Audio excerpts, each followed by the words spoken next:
You work so hard. You show up every day. You do what's expected of you. But deep down, you know the truth. One paycheck shouldn't decide how your life turns out. But what if your evenings meant progress? What if your weekends built freedom? What if your laptop became more than just a screen? This isn't about quitting your job. It's about giving yourself options.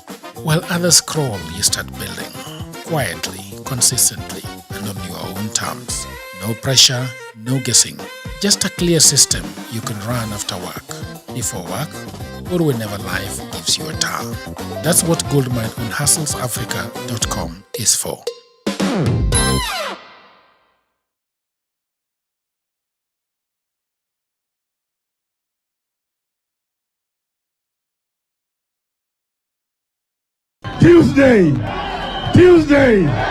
Tuesday. Haikuzo. Makasi ni watafute uongozi pamoja wasitafute. Kweli una maana gani? Una maana wewe ni binadamu ya mavi ya kuku. Mashamba yetu harambe. Nguruwe kujikanga na mafuta yake. Na Afrika itakwisha. Padhani ya gosho. Ngai no mwega. Naende shode. Wakati hiyo ilikuwa ukisema ngwe ndani ngwe. Sovereign fund hiyo ni risk. Hiyo ni risk kubwa sana. Huwezi niambia uende kutoa pesa ya watu wazee. Tuseme pension fund, tuseme CBK example. Ati juu hiyo pesa iko idle. Ati iende ifanye project fulani. Na hiyo project ikifeli, nani atalipa hiyo pesa? Hiyo project yenye inaenda hiyo project ni outcome yake, income yake ni nini? Ndio tukue sure hii pesa hata ikitumika itaenda kurudi. Sema uchukue hiyo pesa ujenge barabara. For example, barabara yenye hata ilipishwi, si kama hii ni free. Utaniambia pesa itarudi aje? Pesa haijaisha China, sienda akope China. Haijaisha, wajakataa kupeana. So una support ili tukope.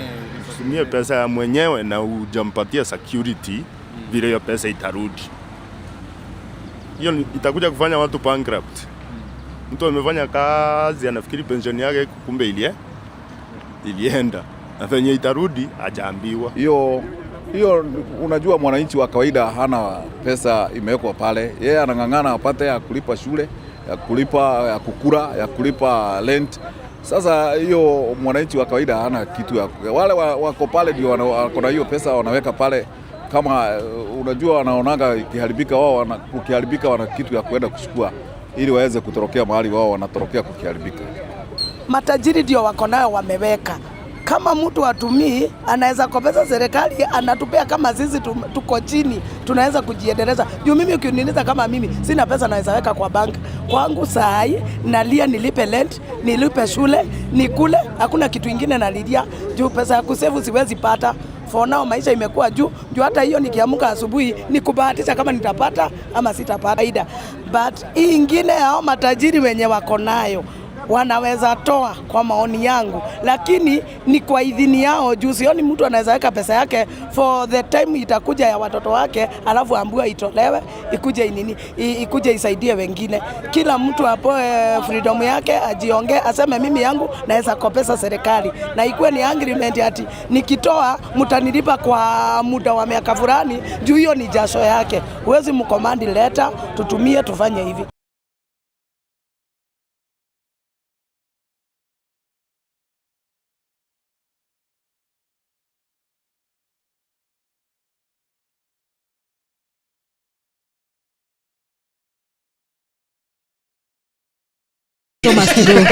Mambo ya kuongea matako. Jamaa wanatuharang kwa nini? Let's start. Producer ni mkali. Hello there, people of the internet. My name is Udo Jegero and this is Political Headache, coming to you at 7:30 from the city of Glasses, Nairobi, Kenya. Today I'm with the government apologist, Mr. Odhiambo Tieno. Indeed. Did we change his name from propagandist to apologist? Yeah, but Odhiambo is a serious communication consultant. Yes. Yeah. You know, he makes things I've come with my files. The power of what? This is the power of personality. The power of personality. We will understand Sifuna's personality today. Your favorite topic. I've come with an introduction to political science for African students. Why specifically for African students? I thought politics just politics. She's an African student. Wow. I've come with the art of thinking clearly. I like You want to understand. The books are solid. So and today, he's a future MP, by the way. Very good. I listened to him. Thank you Unless so much. he deviates from his path, I'm not going to do this. he'll be a substantive member of parliament. Really? Thank you very much. And he Unless probably he needs deviates from his Sifuna path. I'm for not going that to deviate. I swear by God's I name. can tell you that Odhiambo is going to go to that latrine to take money. That's terrible. Jagero, come on, really, you can't do that. Then you shouldn't even have him on this panel. I've seen enough money. I've seen enough money. Hey, lakini si wewe ulikuwa unasema problem ya wananchi. Wewe utaenda huko aje Potato Republic? So How will that's you go to Potato Republic? this time around. Okay. If you talk to the people properly, the people understand That things need to move in a particular way. Remember, I've understood politics for quite some time. I'm not coming into chance. We're going to parliament. Yep. The question is not going to parliament. The question is to do what? Yeah. yeah. Thank you. We're going to. You know, I'm a political consultant, so I always tell a lot of my clients, by the way, he'll probably be my client, when we're doing strategy. Yeah. You know, a lot of them plan, how can I win? Okay. But you realize, Jagero, that when you win, Yeah, your winning problems have just begun. Because, you know, winning and then doing nothing, it is even better to lose. Yeah. It's better to lose. We're going there. Are you going to I'm warning you. Yeah, Are you going to parliament yourself? I'm more than I like the qualified. question. I'm more than qualified for parliament. I'm The more than Senate? qualified. Probably the Senate. The Senate. Yeah, if I get a pathway, I'm actually having discussions with people even today on why am I not in the Senate. Senior people. All right. Straight Very from nice. this show, that's where I'm going. Yeah. Abi Zwena is Sifuna's, deputy presidential candidate. Well, I don't know that, but I know she's a very energetic, lively, feisty, clear-minded, clear-thinking, political lady activist. Okay. And that has a lot of value. Why? Especially in this age of internet. You know, hii mambo ya inaitwa aje? Twerking. What's that song they're doing nowadays called? Siaka. Yeah. They're dancing it in all their Siaka, Linda yeah. Tumbo rallies. That Karen Nyamuism, we have to Has undo to that. die. It has to die. Kifo. It has to die so that we can have the right conversations. What's your problem? So this evening I'm a bit of an looks like angry fellow. She looks like a very good girl. That's what I'm saying. Yeah. So that's what Are you to saying that because of how mainstream she looks, Jagero? Look beyond. Oh, I thought you were talking about Zuena. He's a very good girl. Oh, you're talking He's talking about. He's talking about. But no, but Nyamu. Nyamu sexualizes even kids. Yeah, so she's a let's get pedophilic serious, man. behavior. That's why here Animal. angry. That's why our eyes are red. Yeah. Let's talk stuff. Thank you so much, Benji. I think Benji has introduced me very well. I don't know. Kuna ubaya. Okay, but let me go then to Abi Zwena. And Abi Zwena, what is going on at the new camp? Are there landmines? We're not a new camp. I mean, if you were to compare the old formation of political formations, then yes, of course, we are the new kids on the block. Okay. But so far, so good. Amazing things happened over the weekend. All right. We are still currently the topic of discussion in the political landscape. Okay. We were in Bungoma for the funeral of Jack Wamboka's brother called Eric Wamboka. Okay. Then there was a big meeting in Kitale hosted by Governor George Natembea. Okay. And other leaders like, Mheshimiwa Kalasinga, Wamboka, Osotsi. Young people were there, aspirants were there, women were there. People are confused. Were they They confused? don't understand the context, the premise of that meeting. Oh, why? What was going on? At the end Because of it it all, starts from Didmas Baraza living with the Listen, three-quarter of no, the no. people at the funeral, right? Jagero, you need to, because you are journalists, you need to be just sieving through the noise and People getting even compare someone to like the real. Didmas Baraza and Yes, Sifuna. and what happened? Wild. First and foremost, by the time Didmas Barasa was speaking and leaving, Okay. he was so angry. He only spoke 2 sentences, and we had already left there because everybody that mattered had already spoken, and the family was going to bury the late Eric. Okay. So by the time he's leaving, he even announces and says, "Munifuate niwape Kenya nawapea." Nani hata chukua pesa. Brian right now is an aspirant. He knows what is happening on the ground. He's meeting people I know at a level where they're even asking for as low as 50 shillings. So there's no way you're going to announce in a funeral that niko na vitu zenyu munifuate kama mnataka pesa and expect the same people that you have reduced into beggars not to follow you to pick either that 100 or 200. Okay. Again, tokeism of the highest order. But going back to your question, what was happening in George Natembea's home is just a meeting of leaders, the church, community leaders, women, youth, towards just understanding how to support Senator Edwin Sifuna for his presidential bid. And these meetings have happened all over. When we were in Kisii, we had a meeting before we proceeded to our rally. When we were in Narok, Kitengela, Nakuru, we even had prior meetings that were not documented. This one has just created a fuss because all of a sudden people have remembered Sifuna is from the Western community, from Mulembe Nation, and it bothers the political class because they know what it means to galvanize that region and to have them rally behind one candidate, and what those numbers would therefore then threaten that perception that they have that, oh my God, they've locked here, oh my God, Weta and Mudavadi have numbers, which we know they don't. And so we understand what that has disrupted, and we expected this noise from all quarters, but we are very happy. We are very happy that Edwin Sifuna understands ana need kura ya kila mtu. Jagiro hata yako. No wonder every time I meet you, I have to first sell Sifuna too, because I need hiyo kura yako moja. Over and above what George Natembeya is bringing to the Sifuna presidency, even his own vote is very as equally important as any other that we need to ensure that this presidency happens. So the Luhya Nation has endorsed Sifuna. But that's obvious. Yawa. Sahi Western hata huwezi ongea meeting kama hujasema. You see people are doing public participation. Leaders are going and they're asking people, "Mnataka nikuje na chama ya Ford? Mnataka nikuje na UDA? Hapana. Mnataka nikuje na chama ya nani? Sifuna." And he has not even launched his party. But Sifuna has now morphed into this identity that any leader from the Mulembe Nation needs to attach themselves to if they have, any aspiration of retaining their seat or just getting into their seat and removing the seat. We are going to discuss Sifuna at some point, and I think I've got very capable bench here to discuss Sifuna in even beyond Sifuna. Yes, but please. We want to go to State House. I want to try and discuss sovereign fund because I don't understand it. Benji says he does. Odhiambo, who is a government apologist, I imagine understands it because I don't. But we want to start with Oburu Odinga because, by the way, Mr. Benji, Odhiambo has always said something, and I want him to now react to what Oburu Odinga said. You have the video for Oburu Odinga?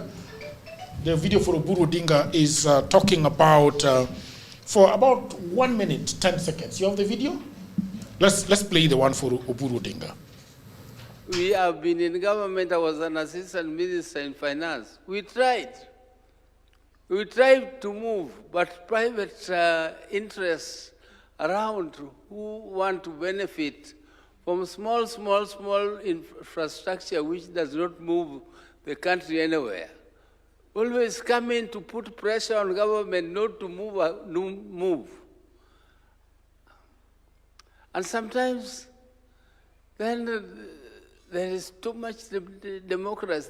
There should be some little benevolent dictatorship so that some things can move.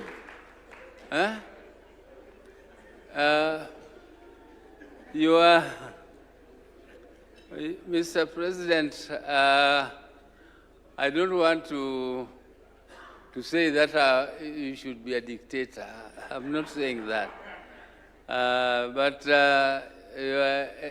some of these things, like the social health fund, the SHA, I think people who are criticizing it don't know what, they don't go into details of what is happening. They don't know exactly what is happening. It's a very, very big transformation towards what we have been calling universal health care. Yeah, so Odhiambo Otieno, Mr. Oburu Odinga, your grandfather, is saying that we should have a little bit of benevolence in dictatorship. What do you think about that? I think that is something I'm going to ask the bench today, because people have always talked about Traore, people have always talked about Museveni, people have talked about the King of Kigali. that is Kagame, and so many other people sprinkled. We just had I don't know the president, I've forgotten the name, the one that was just deposed the other day in Europe, the friend of Trump. What do you think about what Oburu said today? Well, one, I have always said before, and I'm not afraid to share once more, that I think there are ages when you advance, you need to watch properly how you talk. Okay. And I think it's a careless utterance from Oburu Odinga, because it gives the president a clear runway to do whatever he wants. That's not the kind of country we want, of course. That utterance should come from a commoners, but not somebody like him, because then it gives the president an imagination that he has successfully co-opted people, the whole country. Well, he might have intended something different, but the words miss him. Because in my view, whatever I should have said is maybe different infrastructure of doing things, or prudence, because we don't need benevolent dictatorship per se. We need prudence in terms of handling public institutions and just observing the rules in this country. And things can just work. Leadership is not about benevolent dictatorship. In some countries where there are no rules, where you rule by decree like Uganda, or like you say correctly, the King of Kigali, it's fine. Those ones you can do it there. But here we have a constitution.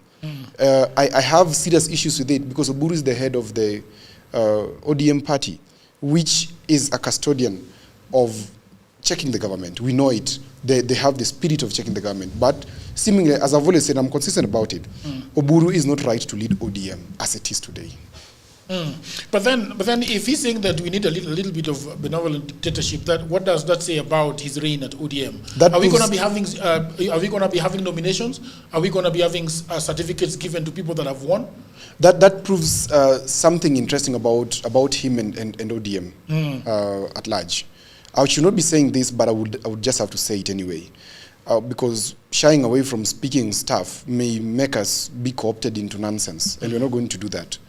ODM, if that is the kind of leadership that is talking, then I don't have a lot of faith in how they're going to even do the nominations. Anyway, I don't expect anything different from ODM in terms of the nominations. Okay? I don't expect anything different. And anybody who's going to contest in ODM knows that if you're contesting in ODM, you cannot be a democracy advocate. Because it is known there that if you go to contest in ODM, snatch the ticket. It's going to be a bloodbath in ODM this time around because it's the last kick of ODM. Beyond this year, ODM won't be there. And I've said it before, that unless ODM and Linda Mwananchi got back together, it will make a very strong party that will then preserve the ideals of Raila Odinga. But where it is at today, and the kind of leadership we're having, perhaps there needs to be some shift at ODM. But as things stand, I don't have a lot of faith in it. So finally, you're agreeing that with Sifuna when he called Mr. Oburu Odinga a mediocre leader. Finally. No, I don't think mediocre is the right term to use. I think that's a little bit harsh. Yeah, a little bit harsh. A little bit harsh, especially there's that level of respect. But you said he's senile. Senility is not wrong. My grandmother was senile at 89. She lived up to 106. Senility means basically your physical and mental faculties are depreciating. And that's fine. Even me at 30-something today, I can talk to you and I start remembering a name and I say, you remember the name of Nani? So can you imagine this is 30? How about when I'll be 80? Senility is just normal, it kicks in. And Oburu is senile. It's not a lie. It's not to demean him. It is just a fact that once you hit 70, scientifically if you Google, once you hit 70, you start entering senility. It's just that people have contextualized senility to be an abuse. It's not an abuse. It's just a biological depreciation of our mental and physical faculties. Yeah. Zuena, what do you think about this? You guys stormed out of ODM. I don't know if you stormed or you're still in. I mean, one leg in, one leg out. But what do you think about your party leader? Because allow me again to clarify for the million. It's okay, no problem. The assumption is quite interesting. If goes to a gathering and say, nikiongea kama bado mimi nani? Katibu mkuu wa chama cha ODM. That's how he says it. So that means Oburu is the party leader, right? I'm going to say this. Come to think of it. Yes, come to think of it, yes. Yeah. But we've always said the methodology and process that installed him as the party leader. We've always had an issue with that, and that's why we don't recognize him, because how he was installed goes against even the fabric of the constitution of ODM. But I will say Oburu is a reflection of Ruto, the president. Him saying it that casually means that they have had this conversation behind closed door. That is why he would say it so casually and the president laughs. Actually, I was looking at his reaction. He was like, stop. And I'm like, wow, this is something. Hizi vitu tulisema tukichoma mahindi. Sasa wewe unaleta hapa kwa nini? Kamera ziko pale. So these are conversations they've had. That is why Oburu would forget the forum at which he's at and that Kenyans, again what we are saying, and he would say it so casually, and then when I think he must have realized what he said, and then he's like, okay, I'm not saying you'll be a big, but that's exactly what you've said. You are trying to normalize terrible dictatorship. But I'm also going to say that we are living in the reality that we are moving towards that direction as a country. We have seen, and these are the signs of a dictator, if you ask me, going against court orders. This is something that the government has demonstrated so many times, abducting Kenyans live on camera. Now we are having plainclothes people just hiding themselves with masks and abducting Kenyans in the middle of Sabasaba, the Gen Z 25th commemoration, and trying to get away with it, and having a whole minister of interior not saying anything about it with his PS. And so we are slowly going towards dictatorship. What is happening now is now they are being bold enough to pronounce it publicly so that they can show us that there's nothing you can do and this is where we are at. And it goes into what he was even signing today in parliament. So Oburu is not saying something that is not already happening. It is. They have just now gotten to a stage where we don't care and we're going to say it. And that is why the president would dare laugh. And nobody stands up to go against what Oburu has said, because this is something they are doing in faces and they are indoctrinating Kenyans toward that dictatorial state. Mr. Benji. Yes. How are you doing this evening? Well, I'm not so happy. I mean, this show has been running for a long time. You have not invited me. People ask me, why have you not been on a political headache? Why are you not talking to Jagero? Because sometimes for those of us in public life, I think you would know this because you're a senior man. When you avoid some platforms or forums, so people have this thing like, unalipo unyamaze. You know, Kenyans are peculiar. So they try to figure out who is paying you not to appear. So because then, I was beginning to think that somebody is actually paying you not to appear. But I can't just appear without your invitation. I cannot come here with. I couldn't find your number. Why? My number is public. No, public where? Even your Facebook, my Facebook Jagero, filled you can in get 2011. any number you want in this country. Where are you retending? my Facebook friends filled in 2011, many years ago. They did what? Filled. You know the maximum Facebook. In 2011. 2011. Yes. That's a long time. But be that as it may, better. The English say better late than never. Yeah. I want you to introduce yourself to the people of Political Headache. Yeah, our people at Political Headache. A lot of them know me. My name is Benji Ndolo. I'm a political strategist. Okay. I'm a political senior analyst. I've done this for a long time. I assist a lot of people who want to become governors, senators, MPs. There's one here who is my new client. I'm very good at thinking through strategy. Okay. And it's I've been here in other circumstances. Okay. But it's my first time on Political Headache, and my take is, the reason I get quite a bit of following as well, and I appreciate it so much, is because my take is a bit different. I try to be a bit more philosophical. Okay. So even on this show, I'll try to be not so much personal or vindictive, but very philosophical. Why? Because we actually need serious solutions. Yeah, we are in something that is not sustainable. I'll explain why Sifuna is a phenomena. Again, Sifuna and the people have not called me. We know each other. We've been around this town in politics. But you're the best in town, but has never been called by the Linda Mwananchi camp, right? I'm very good at my craft, and I'm very sincere. Yeah. And people like these, people like Sifuna need. He has a golden opportunity that he must not blow. That sounds like Odhiambo. I know Odhiambo is a small thing. He'll be an MP. It's not. If Sifuna's is a task bigger than himself. Okay. But why he's got a chance, I was saying, is because the problems we are currently facing are purely and completely unsustainable. I was driving somewhere the other day, and one of these politicians had organized boys, some of them goons, from Kibra near Dagoretti, and they were just flowing somewhere to now see, you know, like how they say, come somewhere then to pick that 50 bob Zwena was talking about. Okay. Those boys are like wild beast migration. Vijana wadogo between 16 and 26 or 16 and 25 in slippers, in mtumba. Dust is yani ni wengi. And Jagero, you see, even this thing of goonism, Mheshimiwa, I hope you're listening. You know, goons are not more than Kenyans. The Kenyans who are angry and suffering and disillusioned, goons who are organized are not more than them. And the army and police are not more than those Kenyans. So that's why I'm saying some of these problems are unsustainable. The way Kenya is now. We may talk and laugh here, but we're in a very precarious situation that calls for leadership, that calls for urgent intervention, that calls for us to change course. Zwena, not to continue how we are going, not for Sifuna to come in and tell stories and start doing funny Total things. overhaul. It is serious overhaul. Can you contextualize for me the problem of this country? That's a good question. The problem of this country, and I'm going to be blunt, but a bit diplomatic as well. And I'm very fortunate to have lived in other countries, and for a long time, not visited, but lived. We live in a country where a person in Nairobi can have a lunch for 5,000 shillings, and right next to them is another person who is waiting to earn 5,000 shillings in that month. And those people interact side by side.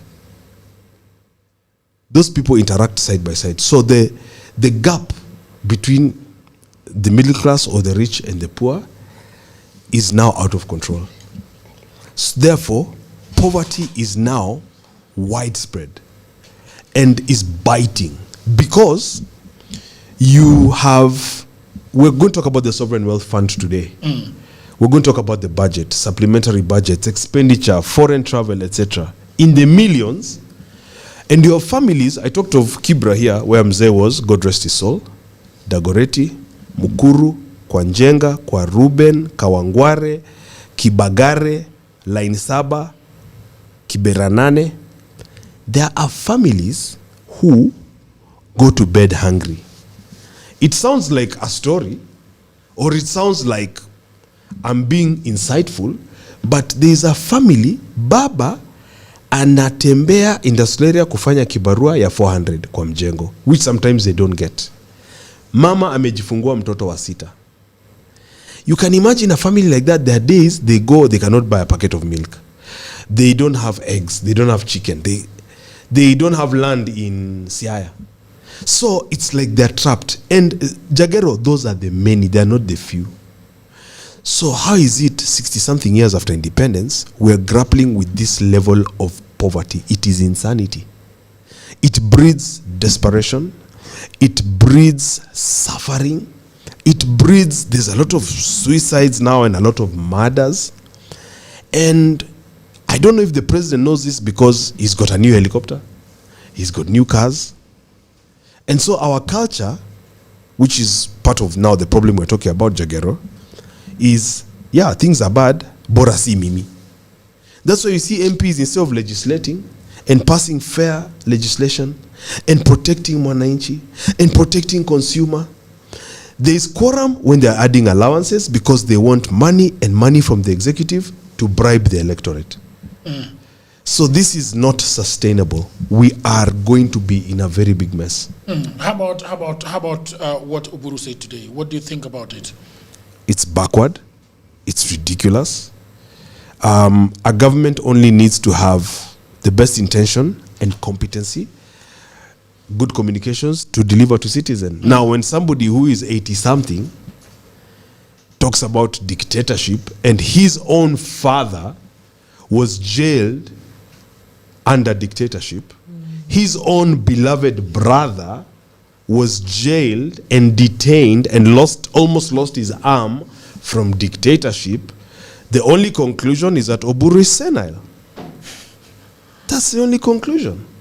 It is so disrespectful to Raila's spirit and to the struggle of ODM and the Young Turks and the Second Liberation, the Orengos, etc., of which Oburu was never really in the picture, for him to utter such words at the seat of power at State House, Nairobi.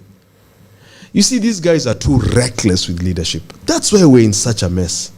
These guys, the ruling elite, they are extremely reckless. That's how we got to where we are from 2024 with the Gen Z revolution. It is from ineptitude, recklessness, and incompetence.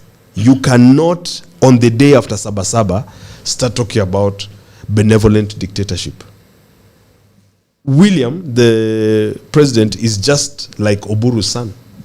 William has just, I think, turned 60, he's 50 something. Oburu is older than Raila, who was over 80.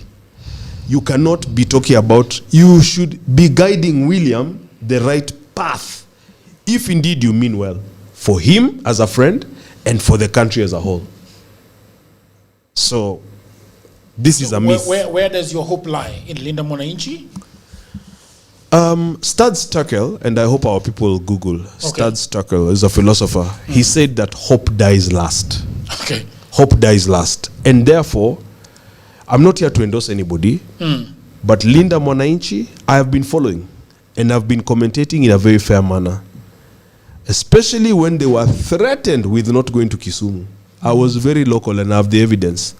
I said, Sifuna must go to Kisumu, and he will, because I know him. He will go to Kisumu, and he went. It is when Kinababu Owino, his friend, was saying to the PS Interior, let us meet in Kisumu, gun to gun. G to G. Gun to gun. Ulete guns wako, nilete guns wangu. But you see again, Jagero, as hilarious as it might be, these are not sustainable things. What is sustainable is what Sifuna is trying to do, which is to expand democracy by, number one, because people ask all the time, Benji, how can you say Sifuna? What has Sifuna done? By first of all having integrity, Sifuna has done more. By refusing to be bribed, Sifuna has done more. By taking a philosophical stand, Sifuna has done more. By being the substantive and longest serving Secretary General of ODM, he has done more. And so in those kind of actions, there is always somebody is saying that the money has not arrived on Sifuna's table. Wait, just wait. Just wait a little more. If you know the president well, you know that he has looked for Sifuna, and he has looked for him a long time ago. Sifuna is very resolute. Okay. And I've not even met him. I'll meet him and make more assessments. But Sifuna is not a joker. And I know because I'm the same way. Okay. Hatupendi ujinga. Pendi ujinga? No. We want to go to the president because we want to go now direct to the sovereign fund. We have got a video from the president. The first one. Let me tell you what it's called. Are there Subarus down here? Yes. Wow, thank you so much. Thanks for the clarification. Subaru car, you can never miss a Subaru car. Yeah, we always have them. Yeah, we always have them. And masks. Yeah, depends on who is driving them. And masks. Even this guy is a Subaru.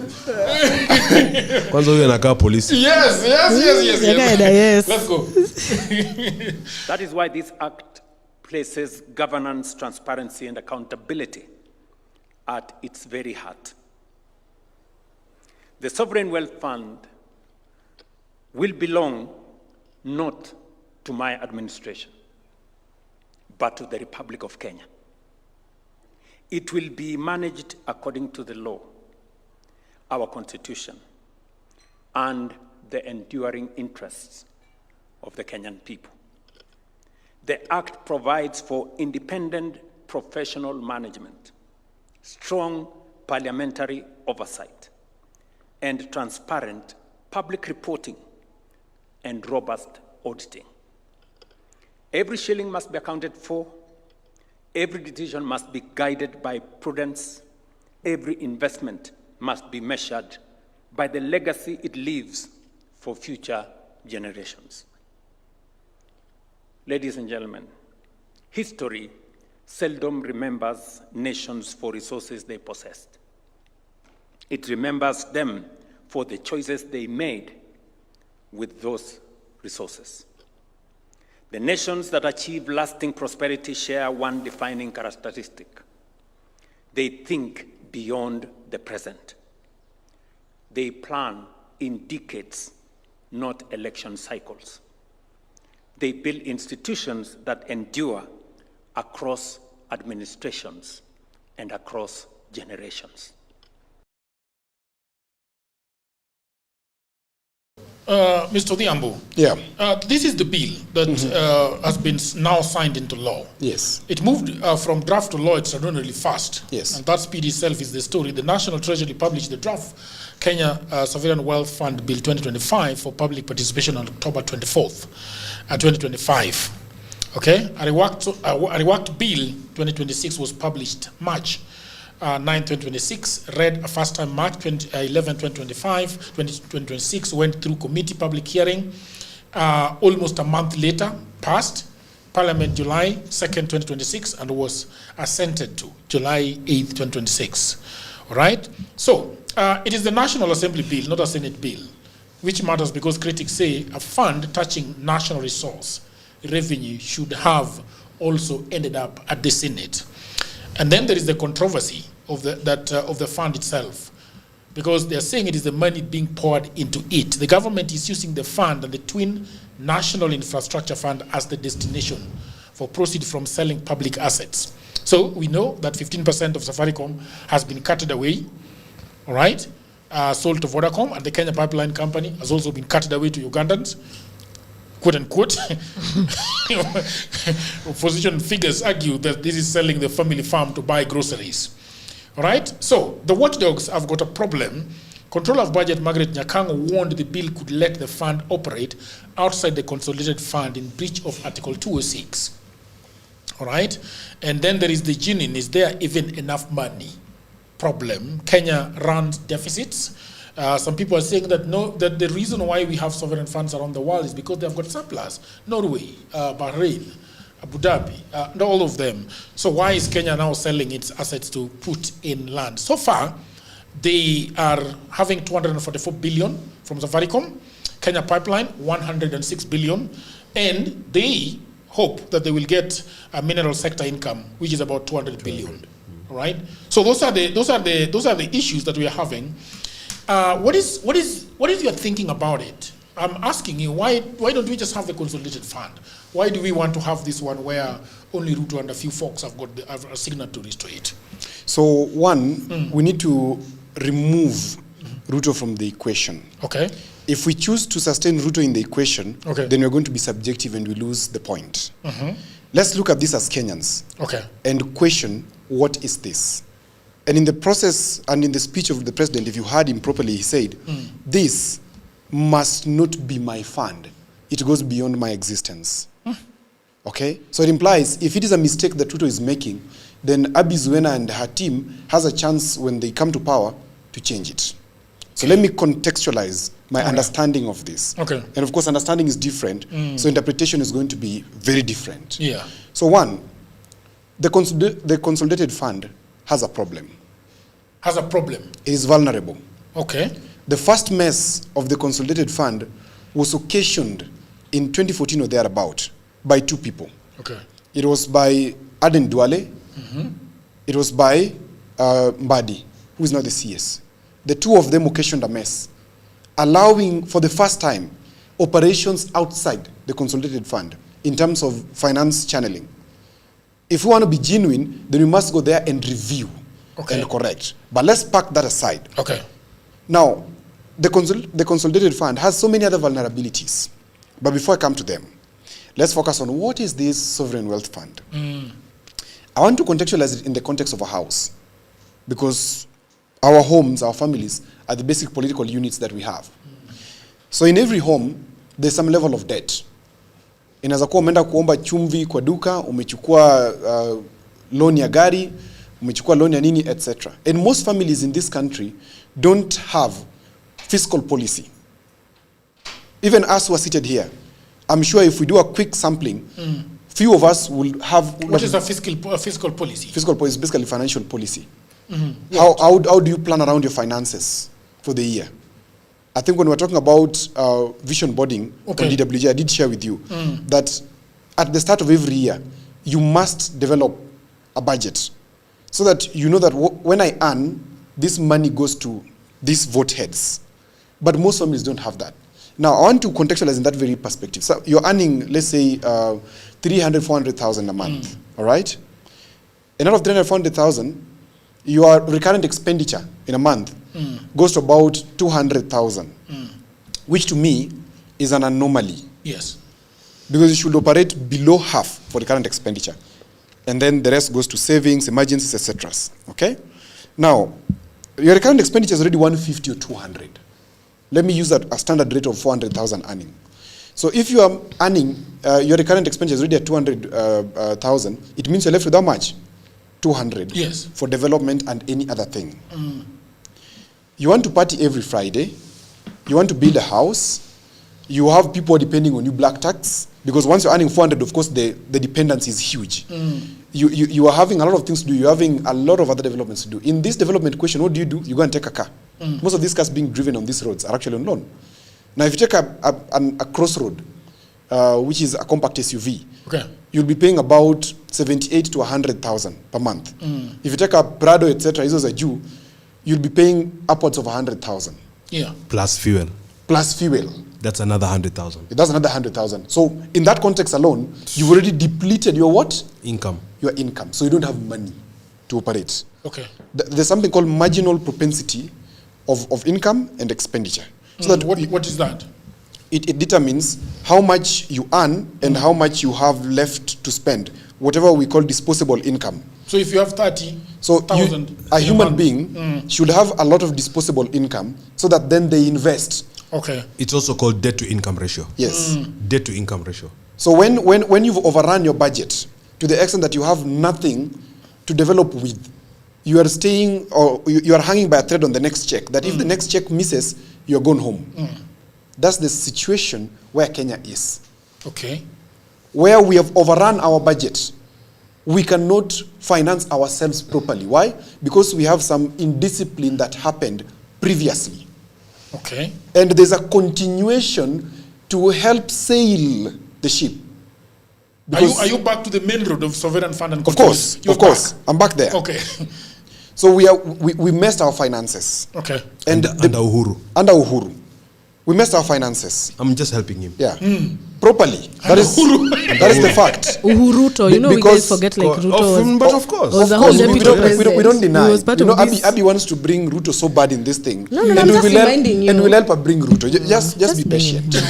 Yeah. I'm just we are helping very him. objective. I'm just helping him and he'll continue. It is true. When Uhuru came in, the debt... You remember where the crossroad where you stopped. It's okay. The debt was 1.1 trillion. Okay. Today, the debt is 11 trillion. That is exactly 10 times. Now, this is just in a span of over 10 years. It's completely unacceptable. Go ahead. So we are there, where we've overrun our budget. Okay. The legalities, the questions, or the merits of these loans being taken, etc., they've turned to be political issues. For me, ideally, upon the assumption of presidency by President Ruto, the first thing, if I were him, I would go for two options. One is to extend amnesty, like we wanted to do in Azimio, to these thieves, that please bring back the money. Nisawa, you've beat the legal system, and lawyers are the problem in this country. I've always said it. You've beat the legal system, and you've shipped out our money. Please bring even half, so that we reinvest it and increase our production. Okay? But we have escaped that. President Ruto cannot prosecute Uhuru Kenyatta, because if he does that, it will blow politically. He can't even. He can't even try to do that. Now, what happens? As Joachim has always told us here, President Ruto gets into office, and the first person who tells us is Gachagua. Hey, we've got no money. The coffers are empty. But the next thing, a loan is maturing in 3 months. What do you do as a president? You have to make a tough decision. Should I say I declare odious debt through the court process and our currency loses value?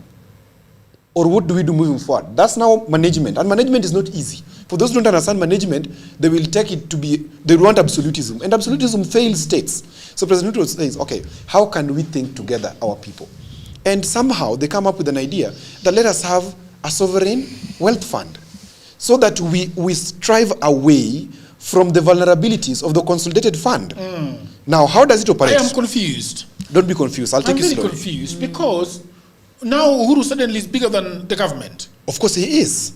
Come on. You don't know. Jagero, no, I'm not even going to go into this. I told you I'm philosophical. Yeah. I told you I'm philosophical. But tell me, 1 second. How Uhuru becomes bigger than Kenya? I don't think he's bigger than Kenya because one second. Maybe before you, just a minute. If there's one promise that Ruto gave us when he was going for this presidency, and he used to say this. Okay. And it was, I think, amongst one of the things he was going to deliver within the 100 days of his administration.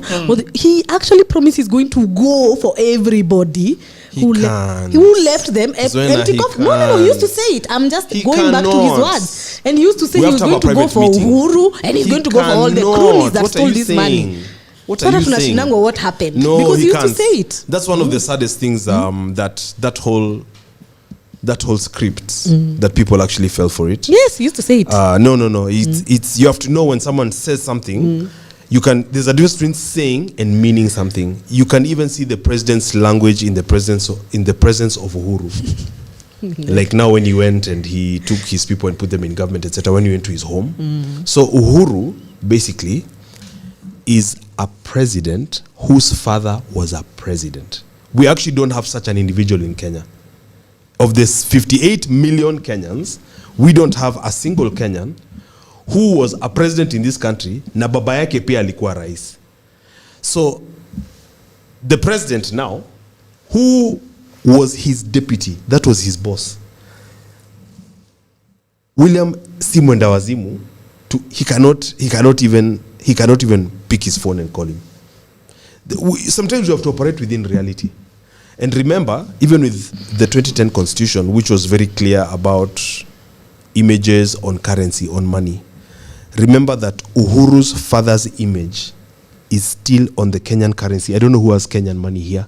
I don't keep and it was a very controversial court case that eventually said that it wasn't a portrait.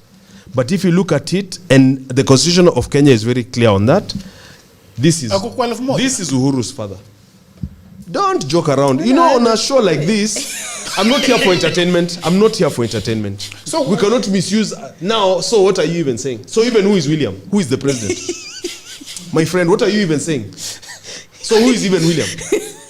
This is Uhuru's father. So unasema nini? Hatuwezi tingoa. Let us.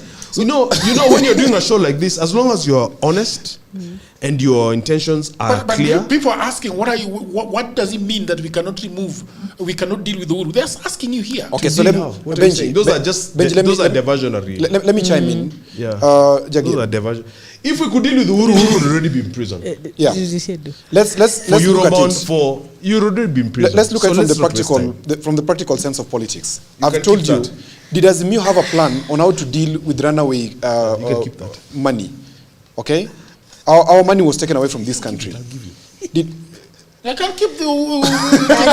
They can give back the money. Come on, it's a girl.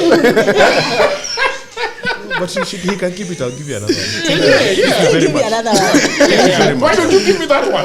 I didn't carry my... Thank you. Okay, go back to where you were. This is extremely interesting. Yeah, I would heavy stuff. And you're very controversial without being very controversial. No, this is heavy very stuff. Factual. Yeah. Huh? I saw how surprised you are that he's still there on that money. You're like, by the way. Yeah, he's there. I'm a details guy. Me, I look at a lot of details. No, you can't. There was even a court case on that. Yeah. That was prosecuted to the end. Yes, to the end. A sovereign fund, Jageru. So we should be afraid. So let's come back. Let's come back to the fact. The practicality of politics is that you have to be practical with politics.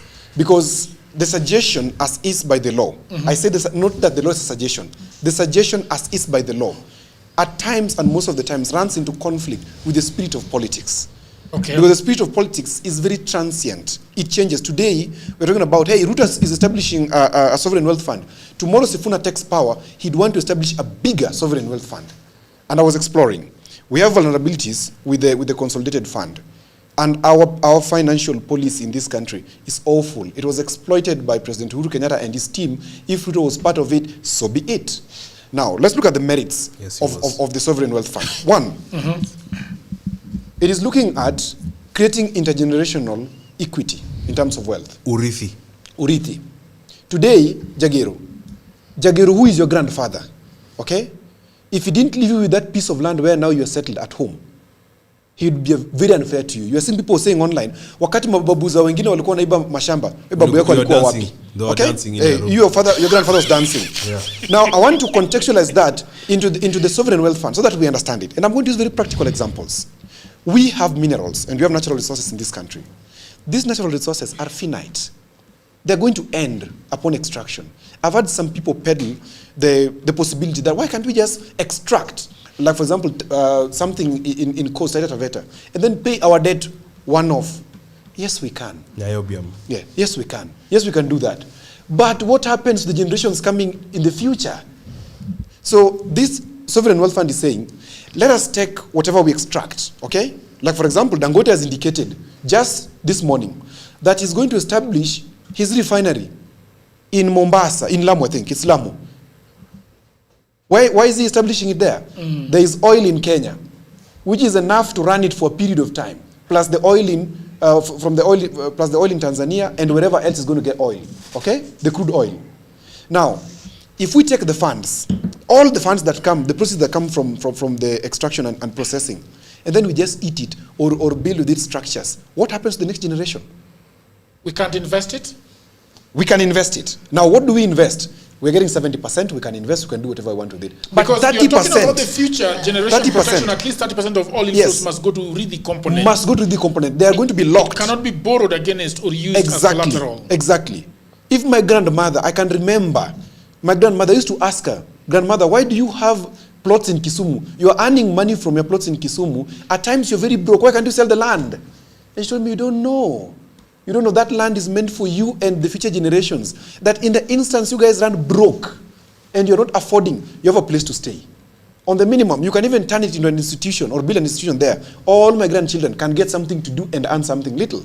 That's the 30%. She was very wise. Very wise woman. She never went to school. Imagine.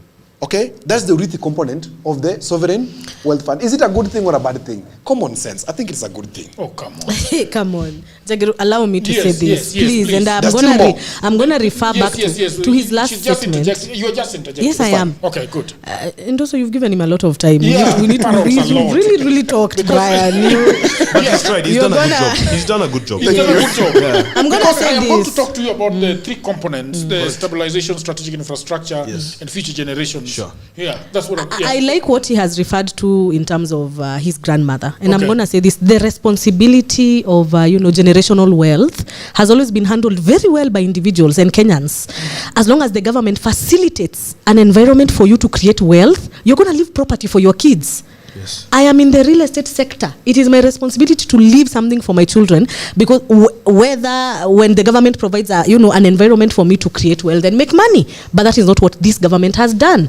30% of the whole 100% is not enough to be put aside for urithi, for generation. Brian, that is theft. We are stealing from the future generation and we want to, and the most we are preserving for them is 30%. If it was vice versa, bare minimum 50%. And I say this because we are dealing with a government that has demonstrated their hunger to use public funds. And I say this because right now, just looking at Olkalau by-election alone, the kind of money that has been poured there, Jagiru, how much? We are seeing today they were being taken for gas, cooking gas, and a lot of money. Everybody was being given. No, that was today. Even yesterday. The blue gas. Yes, the blue gas. And then there is a train that was revived after very many years. They were taken for mattresses and sijui what. And actually right now people in Olkalau are not working. Ukitia mtu kazi hataki kufanya kazi. Kwa sababu government anajua tu nikienda tu meetings tatu za UDA nimetengeneza pesa ya kutosha a whole week ya kumsustain. And so what we are saying, the idea may be good but not by this government. They have total disregard. Total disregard. Let me finish. Odhiambo says that, but I'm still on you. Yes, Odhiambo says that this is not about Ruto. This is about no. our Let me tell you, grandchildren and our no. great-grandchildren. But that's a lie, because let me go back to the governing body of this fund. Okay. And I'm going to read. The chairperson will be appointed by the president. So it's very much about Ruto. So it might be it might be sung. The CS of Treasury is an appointee of the president, sits on that board. The CS of Mining, again an appointee of the president, sits on that board. The CS of Petroleum, again an appointee of the... This is a private company that is going to be run from State House. Wait for it. Then they try to paint the picture of democracy and say, for competitively recruited finance stock investment professionals shortlisted by an independent selection panel. How independent is that selection panel? Who sits in that panel that then chooses these four? That is how now they try to paint them. Can you underline those ones? And so then board appoints a professional fund manager. The same board appointed by the president now then appoints a fund manager. This is Ruto's private company that is going to be running this fund. And please note, this is law. We cannot reverse it. It's already been passed. And then they are telling us, wait, 30% msijali itakuwa ya urithi. 30% is what we want to save for this generation by a government that squanders public funds right through our eyes. We are seeing Gladys Wanga going for Harambes. She's holding a school bag, removing money like this. Junet Mohammed. This is from the sovereign fund. No. I'm just saying this is a government that is now, projecting itself like trust us with this fund. They can dip their hands in any grave. Is this empty? Let's try this. I mean, from what they have demonstrated and how they use our funds, based on how they are very keen to, donate a whole 10 million, a cool 10M from Junet Mohammed. Junet Mohammed. Yes, who is part of the broad-based government. Oburu, who sits somewhere and, calmly jokes and says, I'm not telling you to be a dictator, after making statements, alluding to the fact that the president needs to be a dictator. And then now they say, no, oops. No, don't worry, 30% will be for Urithi. 70% we can do whatever we want to do, because the board that is going to be managing this fund is ideally from State House itself. So no, we don't trust this government with this fund. Okay. You know why I'm not surprised, Jagare, and why I am never surprised by ODM and Wanga and all these people. I never thought that they could provide democracy and good governance, because they were never serious. You see, the whole time when Raila was running, etc., I supported him in the beginning, and then I just stopped. And so now, with the way they're behaving now, I am very glad that I am totally vindicated. I never for one moment thought that Oburu and these guys could be good governance protagonists. No. Yeah, but going back to the fund. Yes. Odhiambo is talking about the 30%, which I don't understand. Allow me to explain. Yeah. I'm sorry, because we want to go. Time is very short. Okay. Because today we have to go detail by detail. Okay. And Jagero, today let's go detail. Let's not be shy. Okay. Because we have the best panel today. Okay. Now, in any instance, when you are receiving an income, how much averagely should you save? I don't know. I think for me it's 30%. For you, save 30%. 30%. How much do you save, Jagero? I don't say that. Sometimes you cannot even save, because you're reinvesting it into something. Exactly. Okay? Exactly. Yes. So that it happens also with me, because... But as a rule, it's good to save. It's good to save. As a rule, it's a standard practice. Put some away. Yes, and people save. And people save. Sometimes it's not put away. Yes. And people save for different reasons. Somebody, maybe, let's say you're earning, again, let me use the benchmark which I'm using, which is 400K. Yeah. Somebody decides, ameishi Kasarani, okay? Nyumba yake nalipa 20K, mtoto yake anasoma public school, ako na kagari kadogo analipa 25,000 per month. So pesa yake yote ukiangalia recurrent expenditure plus development, anafikia wapi? 200. Ama hata 150. So it's remaining with 250 kwa mkono. That the whole of 250. I have a friend like that. Yes. Hata ananipigia sahi. Yes. You can I have a friend like that. You can save that whole amount. Very good at saving. Yeah. He saves millions of money. Because those are poor. There's something they're targeting. They're well planned. They've budgeted and visioned their life, and they're saying, "Let me put away this amount because I don't know tomorrow." Especially consultants like us, you are always required to keep money. The more you get, because the drought is coming, and it's a practice from the Bible as well. Okay. Now, the government decides in their wisdom that what is the standard practice in terms of even profits, interest, whatever. Even a tenderpreneur today, standard profit that they're allowed to gain from a tender is 30%. By law, you should only mark up 30% for your what? For your profit. Now the government decides and say, okay, out of this 100 percent that we are gaining from minerals and etc. Let us use 70% to grow the economy. Not for the current expenditure, for development, to grow the what? The economy. Then 30% to weke watu wa kesho. There's no harm in another regime coming in and saying, okay, 30% kwa kidogo, tusongeshe kwe 50. I mean, what harm is there? There's no harm. Even somebody may want and say, we are making too much money from other things, we may need to save the whole money that comes in. Libya, for example, let me take you to Libya. Libya, for example, had excess income. That gas was free, university education was free. Once you are finished with school and you get married, you are given equivalent of 100,000 Kenya shillings, I think so. Let me help you. Yeah. Bill Clinton's administration, I was there as a young student. When they do the budget and the allocations and the expenditure, the president ran a surplus. So wanaweka pesa education, wanaweka pesa infrastructure, kujenga hizi internet, that time it was coming, 1999, 2000. Pesa ya healthcare, pesa ya FHA, Federal Housing Authority, etc. Wakiweka pesa yote, pesa inabaki. So hiyo inabaki wanarudisha. Yes. Na wanaweka kwa bonds za serikali. So you see the economy how it is now. It doesn't come from nothing. Yeah. The economy just exploded. It exploded 100-fold in size. Yeah, thank you. So there's this money which we can use to do anything as we wish, okay? But we are saying at minimum tuchukue 30% peke yake for now, okay? Tuanze nayo. Devolution tulisema tuanze na 15%. Saizi imeingia almost 19-20%. But the law requires you to give what? 15%. Okay? So there's nothing that is not cast on stone that if you pass through this, you're going to be hanged. No? Okay, that's the one component gone. Second, macroeconomic stabilization. I discussed with you here when David Ndii, etc., were taken to Kenya Airways to go and help Kenya Airways restabilize.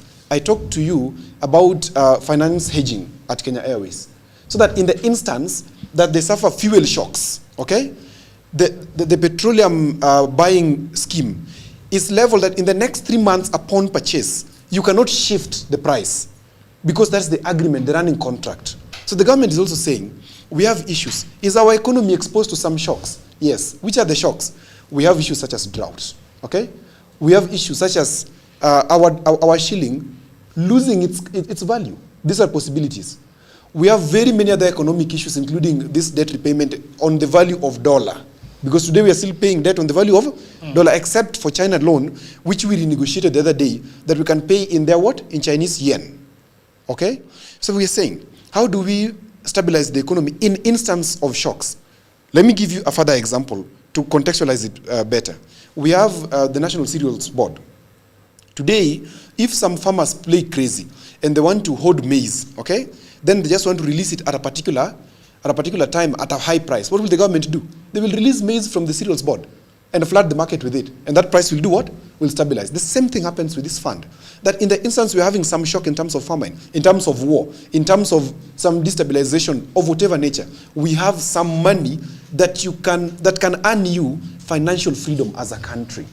Is there anything wrong with that? Let me it's a good there thing. is something that you've said, and I hope that Benji is going to chime in, that so we know Safaricom was a business that is being run but was partly owned by the government, so the government is selling it out to put money in the fund, and then they're selling parts of KPLC to put money in the fund, and they are going to go around the country looking for things that are perhaps idle and so on and so forth, and cutting the money away into that pot.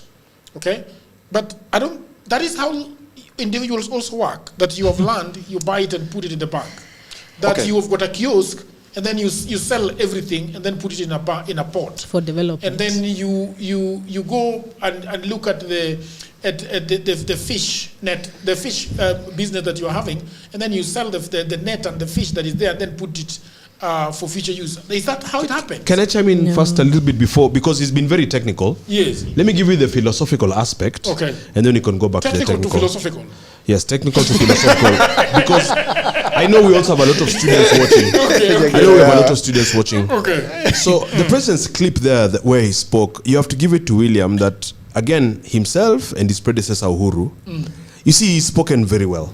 Yeah. And how Ruto was able to campaign is he is very, you could say, kind of believable. He can articulate the issues. The intention seems appears on the outset. In law, we say ab initio. On the face of it, it looks good. But where the president is getting it wrong, okay, is, all these plans are not well thought out. If you ignore some of the most important, it's like building a house. You cannot have a very good roof if you have not already done the pillars. You cannot do the pillars and the windows and the doors if you have not first done a very good foundation. You cannot do a good foundation when you have not done topography to find an ideal site that can take that foundation. So you can do a very good foundation on a seabed. And then in 6 months' time, he likes to say, kukinyesha, you don't have a house. So one of the biggest concerns, Jagero, is, you see, there's a basic trust deficit, a lack of trust with both the president and the government. That's why Zwene is talking the way she's talking. Because even on his intention to sell this or to do that, and remember what the damage the former deputy president is doing, who knows him better than you and me, who has sat with him in classified meetings and consumed intelligence briefs, and he's telling you, kwa hii mambo ya nini, rais ndio anauza chuma. Rais anauza mafuta, so amekaa chini, amejaribu kuongeza mafuta na 40 bob. Sasa finally ameifanya na anafanya Starbucks, etc. Now, when there's a trust deficit, when there's a suspicion from the public that your hands are not clean, you can have the best intention, but now what they will do, because I believe that this wealth fund can actually do good. That's what I believe. If it is in the right hands, not with people like Ndi. If it is in the right hands with the right intention, it can do good. But if it's around Kina Joho, because Joho is part of that, for instance. It's in minerals. Minerals. And your producer here can pull a clip that is not old of Joho saying, how can I work for William Ruto? So you see, our politics is broken on very fundamental levels. And today I came prepared to demonstrate the same. Because I have quotes here from, it's American government's or American independence 250 birthday. This is a good time that you called us when a great country is celebrating its birthday.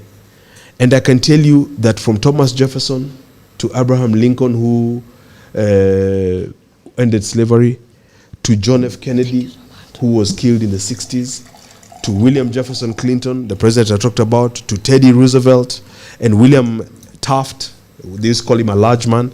All of these guys, if you just do a very basic search, you will see quotes and things that these presidents are famous for.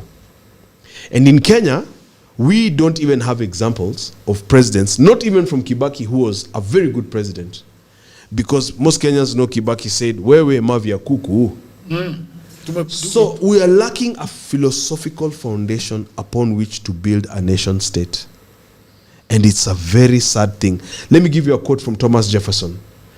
It is a government with newspapers or newspapers without a government. I would prefer the latter. That is a president talking. That it's better to have newspapers without a government than the other way around.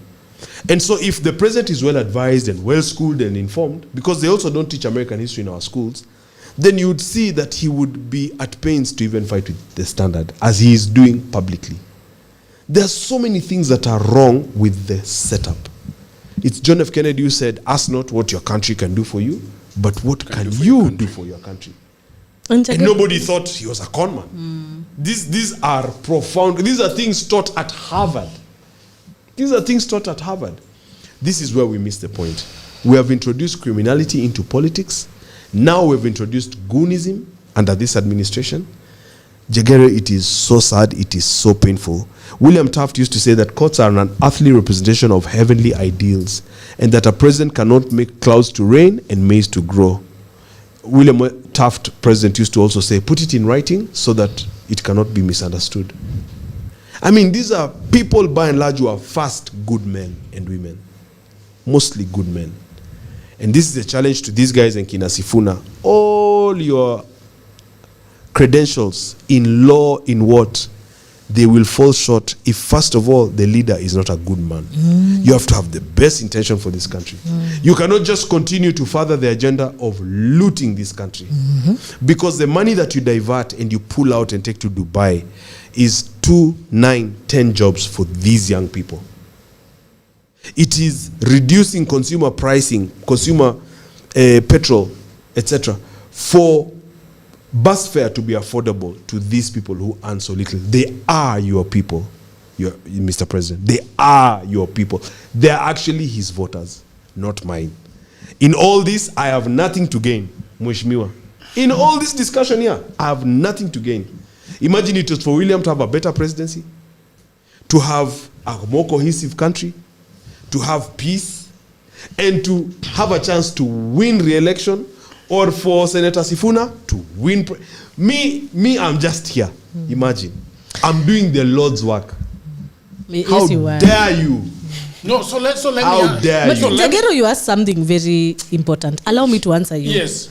And you Which asked, one was is it? this what people do? Do they sell things? Yes. And I was hoping that Benji was going to answer Let it. me but answer now it because please I got answer it and it's been ringing on my head. And owing to the fact that I'm also in the real estate sector. If you have a shop, let me simplify this into basic understanding for our listeners. Yeah, if you have a shop that generates income, Brian, you sell unga, whatever, it helps you pay school fees, pay rent, run a few things. Then you decide, let me sell this shop and put this money somewhere for a development agenda I have in mind. And then you sell it without a backup plan on how you're going to survive in terms of what then pays your rent, what pays your school fees, what do you give your wife to do a few things and whatever. You'll end up picking from that because you have not thought through the process of what incomes replaces the sale of this shop. And this is exactly what is happening. The dividends of Safaricom used to be part of the revenue that we collect as government, right? They have sold it. They have not even given us the option of then this revenue we were collecting from these dividends, what then replaces that. Because there's going to be a gap in that revenue, but they've just sold it. They want to put it in this fund. 30% goes to Urithi, 70% goes to development that they have not yet still told us how that development is going to replace this revenue we used to get from these dividends. So again, Jagero, digging a hole inside another hole, and Kenyans are left to suffer the cost of these decisions that are not thought through. I want to know, hii pesa tulikuwa tunapata from dividends ya Savana ni pesa nyingi na ilikuwa inabudgetiwa, itatolewa wapi? Imereplacewa na nini? What economic, hii pesa inareplacewa na nini, Brian? I want to understand it. Because we've just sold it so like she's talking that. about fiscal discipline. And fiscal discipline is lacking. They are borrowing and securitizing everything. And then when you ask, wanakutukana. That is David D. That kind of arrogance. And then you are a public servant. It flies against the constitution. And it cannot make it right because you are louder or because you are in a higher position or have more money or whatever. And so fiscal discipline is what is lacking, is what she said. And I want to remind Kenyans, the government did receive a deposit there was a deposit that they had received even as they were doing public participation for the sale of these Safaricom shares. And we used to ask these questions because I attended the Kiambu one and I asked, government has already received a deposit. What have you used that money for? Is it, ama watakuja wailete wairudishe kwa hii fund? Yeah. So I am imagining, on top of that, you owe somebody money, a lot of it. But you're also insisting that you cannot pay them, that you are putting it away for something in the future. You've got debt, but you're also, I don't understand. But anyway. I'm not a professor of financial discipline, okay, but I know something about financial discipline. As somebody who has been auctioned, I can tell you, I know what You've it been means. auctioned? Yes, of course. Okay. If you've never been auctioned, then you've not lived. Benji, have you been auctioned? Almost. Yeah. I think all men somehow have passed through that. Maybe it's me, but no, it's true. Most men have passed through especially it. in business. Yeah, especially in business. I was auctioned, so I know what financial discipline means. I learned it practically. Now, if my account is vulnerable, let's say for my company is vulnerable, it's exposed to debt, it's exposed to many eyes looking at it, I need an armory where I am sure that I am financially free. What is financial freedom, Jagero? It is having the capacity to achieve all that you want to achieve without having that stress of looking for money from elsewhere. You need to have, at some ages, Jagero, like for example, now, in the age that you've come to, you don't want at this age to be suffering from asking Odhiambo, do you have 10,000 hapo unitumie? There's something you don't want at the age of 40, I'm certain. At my 30s, there are things I don't want to hear. I don't even want to imagine myself asking somebody for 10,000. So what do I do? If, for example, let me put in the Kenyan context that is understandable. KRA has its eyes on your money, on your business, etc. Your business has loans with several banks. Yes. But there is another promising gig elsewhere, which is promising you a lifeline of some income. So what do? You say, okay, I'm willing to risk and establish a trust. Okay? And how do you establish a trust? I am going to take that which belongs to me and put it in a place where it cannot be touched, even in the instance of financial irresponsibility. And I'm looking at it beyond myself. Very rich people. So you better be auctioned, but you have some money that you put away. Very rich people, it's called siloing your finances, Jagero. That whatever is inside here. This one is not getting touched. I need to look here. We want to demonstrate. Finance that is inside here does not mix with finance that is inside where? Here. Whatever is happening in this silo does not affect what's happening where? Here. In the instant this one is touched, I am able to deal with what? With this new one. Now. Like, for example, I believe in hiding the title deed of your primary residence. Yeah. The one you own and where you live with your family, or you're married to a You don't want to charge it to a bank. No. Yeah, but Even, you don't we charge can't your compare bank. the title deed I'm just saying as an example. It's just a context. to the sale of... It's just a context. Let's be open-minded in this discussion of financial discipline, okay?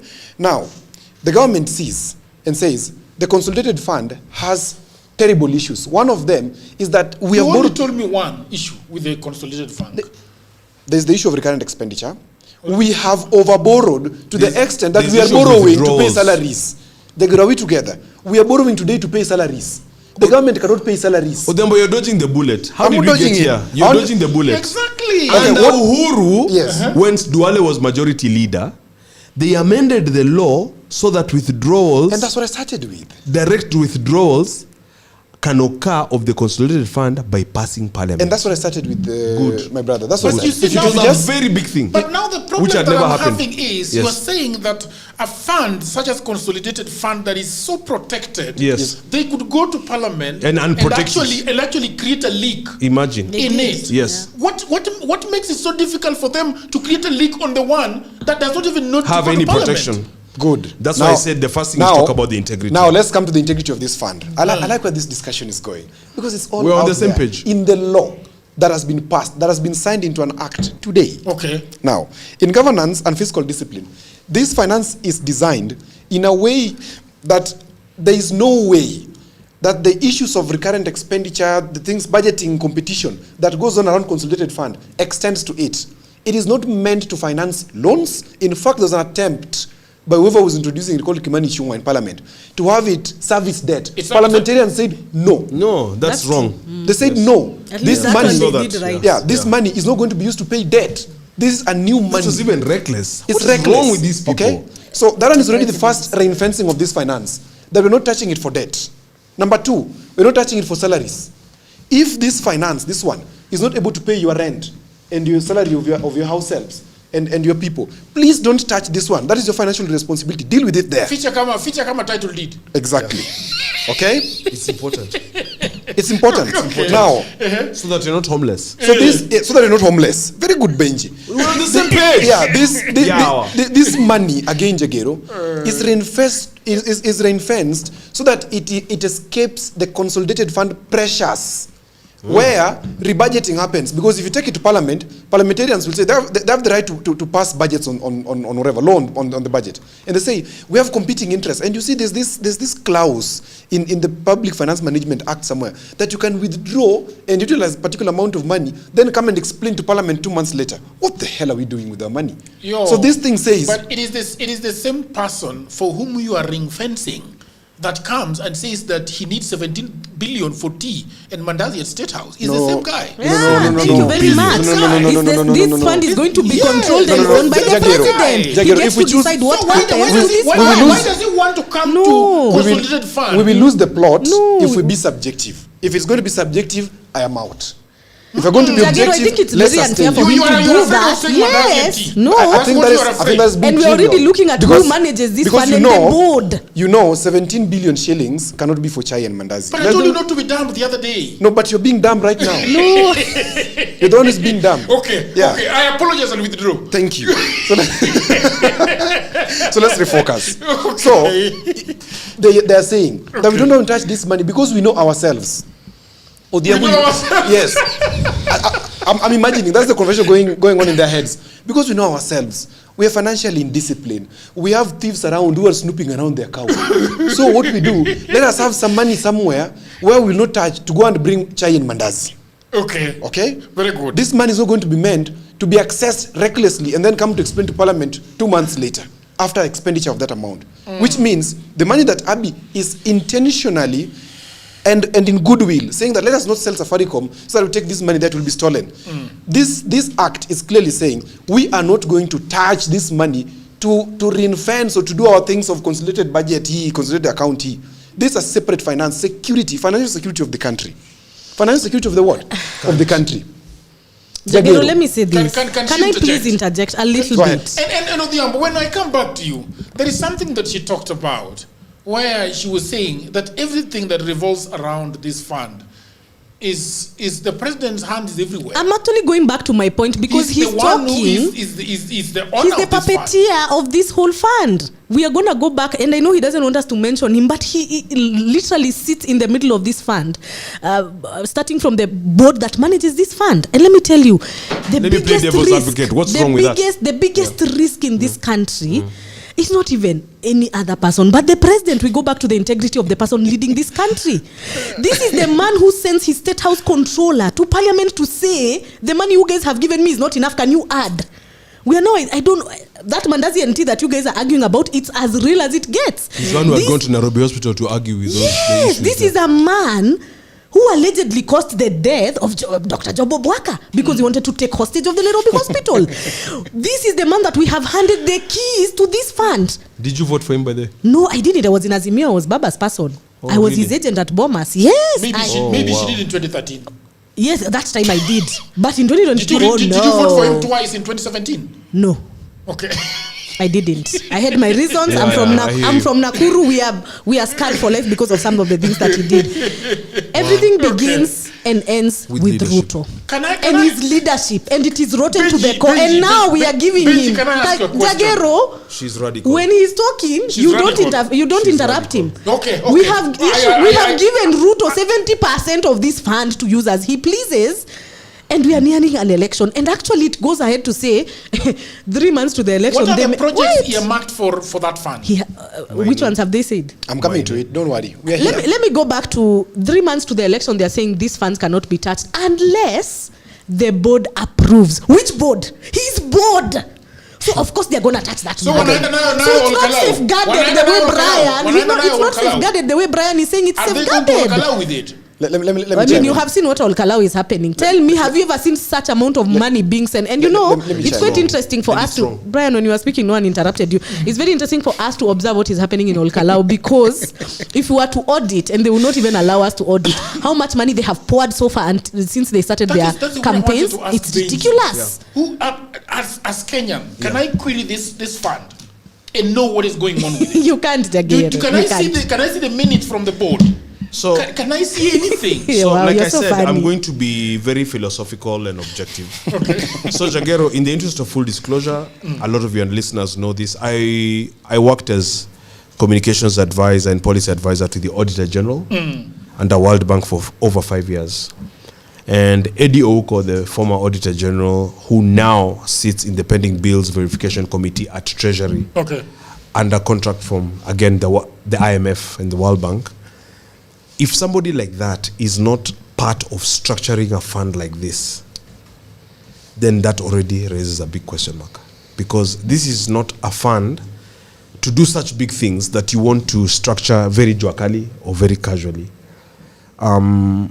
Again, it's important for the president to run a clean hands government so that, as you can hear from the lady to my right, there are a lot of suspicions and a lot of doubts about the management of this fund, about conflict of interest, about misuse of funds, about reallocation of resources. If you look at what's happening in Olkalao, and I'll just quote the MP today, jana nilikuja hapa na 1.2 million, nikatumia yote, leo nimekuja na milioni 1,800. Now, this is the kind of, this is a sitting member of parliament. I'm not an MP, he's not an MP. So, if you can do voter bribery in the open, and at the behest of the president, because it's the president who wants that seat, or his party wants that seat. So that is presumably with the blessings of the president, and then with all the money that they're doing that with. It bothers me because it is unconstitutional, it is immoral, and ultimately it destroys democracy. We're getting to a point where governments and the ruling elite are willing to do anything to get something. They're willing to kill to be in power. They're willing to hack IBC to get results. They're willing to literally do anything. And when a country goes down that way, Jagero, you then lose the society. Because if a president is going to behave that way, how can you have a problem with your producer selling tapes from this media house to another media house? You see, it becomes a societal problem, because at the top, it is supposed to send an example that this is the way we should live as per the constitution we passed. So it's very painful. But remember, one thing I always give the president a bit of leeway is he did not believe in and campaign for and pass the Constitution of Kenya. He did not. Life is funny. He just happened to be the biggest beneficiary. It is Mzee Raila who really wanted the Constitution with all his issues. But now today, here we are. Finally, it's why I always say that when you campaign and then you win, you have to pivot. Because the truth is, William Ruto is the president today. And these are things Kina Murkomen need to understand. Because they've been unable to pivot from their stance when they were that thing called Tanga Tanga. Murkomen still, as a CS, talks like it's what you call performative. It's like he's saying something for someone to see what he's saying. And that someone is the appointing authority. So then you become and look incompetent in your docket, and you cannot carry favor, you cannot get buy-in from citizens. This explains the malaise in cabinet, the dysfunction, the underperformance, because guys are just not able to do the job. Potentially here on this sovereign wealth fund, what you guys are saying with Zwena is potentially you have a corruption scandal, possible corruption scandal in the making. Now, if you have clean hands, guys, this can actually work. The minerals, the Urithi, 30%, the investment into, different things, infrastructure. Infrastructure is needed, Jagero. But again, where there's a red flag as far as I'm concerned, so Kenyans have taken infrastructure to mean building roads. But that is very premature, because yes, we need roads, but building roads is nothing if the roads are swept away. We built a beautiful expressway exorbitantly. When it rains, the whole thing to JKI is a river. And that's a lot of, water carries a lot of weight. So that is at a huge risk of it even coming down. Because the whole thing, you can't even drive on it. So the first thing, and I read this in a book, the first thing that we need to work on in this country in a very serious fashion is a modern and serious and secure drainage system. We don't have a drainage system in Kenya. I'm not talking about a ditch on the side. Go to Ohio and see what a drainage system looks like. So that when it rains, this water surface runoff is able to be channeled out and collected and recycled. You avoid the flooding. Then secondly, now you build the infrastructure, roads and bridges. That includes maintenance. There's no point of building a road in Kasipul where he's from. Then after 2 years rains, the road is in Ugenya. And we have to be serious and we have to say these things. If we can't say that on a show like this, then there's no purpose of having the show. So that is now infrastructure. Thirdly, you have now the main arteries. Something like Mombasa Road needs to be a highway connecting the port city of Mombasa and the capital city of Nairobi, for instance. So that you have movement of goods, excuse me, and movement of people. These are the things we have to do. But you can't do those things when you're busy looting. Excuse me. Okay, Odhiambo. Yes. You sort of agree with Benji, but at some junction you part ways. Yeah. You part ways on Benji does not seem to believe in the people that are currently putting the fund together. Do you have faith in them? It is important, very important in a society to have something called goodwill. Okay. If the goodwill is abused, normally the corrective procedure takes too long and is normally too painful. Because in a political context, the corrective procedure could include a rebirth of a country. I don't want to go to the merits of how that looks like, but we've tested what that can look like in this country before. That said and set aside, Jagero, one thing that we must diagnose first in this country, as I've always said, Benji, is what is the Kenyan dream? Again, I go back to the family setting. Before Abby gets married to the gentleman she's married to, the first question she asks that gentleman is, where are you going so that I take you there? Are you talking hypothetically? Hypothetically, of course. Okay. But I believe she's I am married though. Yeah. Okay. Okay? Yeah, so but the guy is lucky. Yeah. It's very lucky. Yeah. So when She's never said it on this show though. I said it in dialogues with Jagger. Yeah, which is a different show. But Yeah. now it's good. All the men, please. Stay back away. off. So so let me carry on. I don't know whether she's saying what she's saying the moto or really moto. So in the family setup, Jagero, even for you and your wife, before you guys There say, you go again. yeah, Auma is a good friend of mine. I like her. Utaki kutolewa kwa soko nini? You're married, don't it? Even you and your wife. Is Auma Obama. No, Auma, the wife is called Auma. She's Oh, I thought it's Auma Obama. Oh my God. Give her 2 more babies. So even you and Auma, Okay. you must have sat down and had the talk. Okay. The talk around, where are we going? The talk around, Jagero, where are you going as my husband so that I take you there? You ask Auma, where are you going? What's your ambition? So that I help you get there. That's why you are a bridegroom. You groom the bride to her fullest of potential. Okay? So the question in this country is the foundation philosophy which Benji is talking about. Because today, if you ask anybody in the street, or even a sample of these people in this studio, ask them, what is Kenya? Where is Kenya going? Nobody knows. Imagine. Nobody knows. Yeah. If you want to establish a political system that is functional, in my view, you must lay out a vision for the country. And lay out a vision that could be even 100 years. And then break it down to achievable stances, like in 10 years we're going to achieve this. In 20 years we're going to arrive at this. Yeah, so what is Ruto essentially should be talking about 5 years? Exactly. And then when should he go back, he should talk again about 5 years. What perhaps? And other years. Not really. That is okay, but not really. What I'm looking at is this. The Kenyan people, perhaps, let's look at it in the 2010 constitution, said that for us as Kenyans, this is our plan.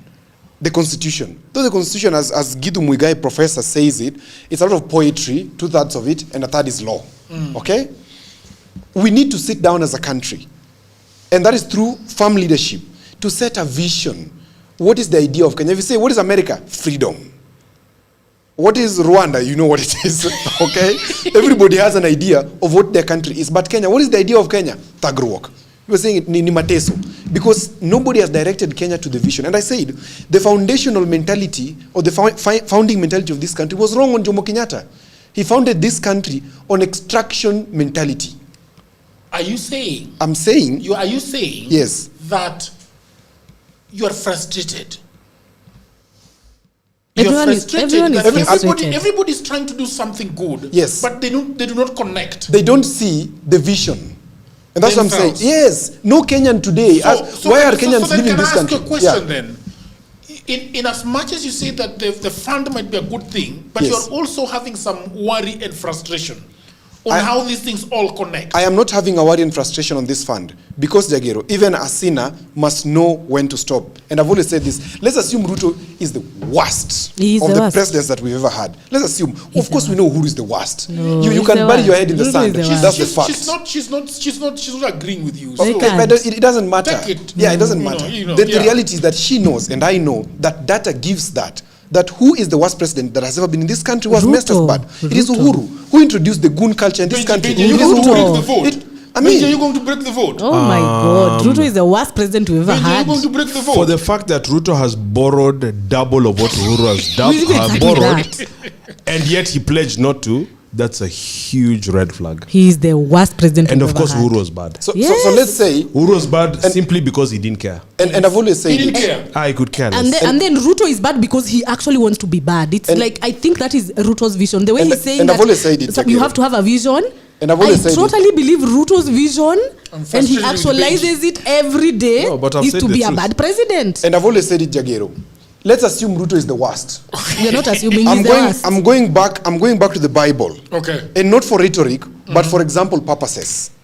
And I will further refer to ourselves at personal capacities. Judas Iscariot tempts Jesus twice in the Bible. Does he? Yes, he does. Twice? Twice. In the first instance, he tempts Jesus when they were somewhere in Galilee. And Jesus slithers through the people and disappears.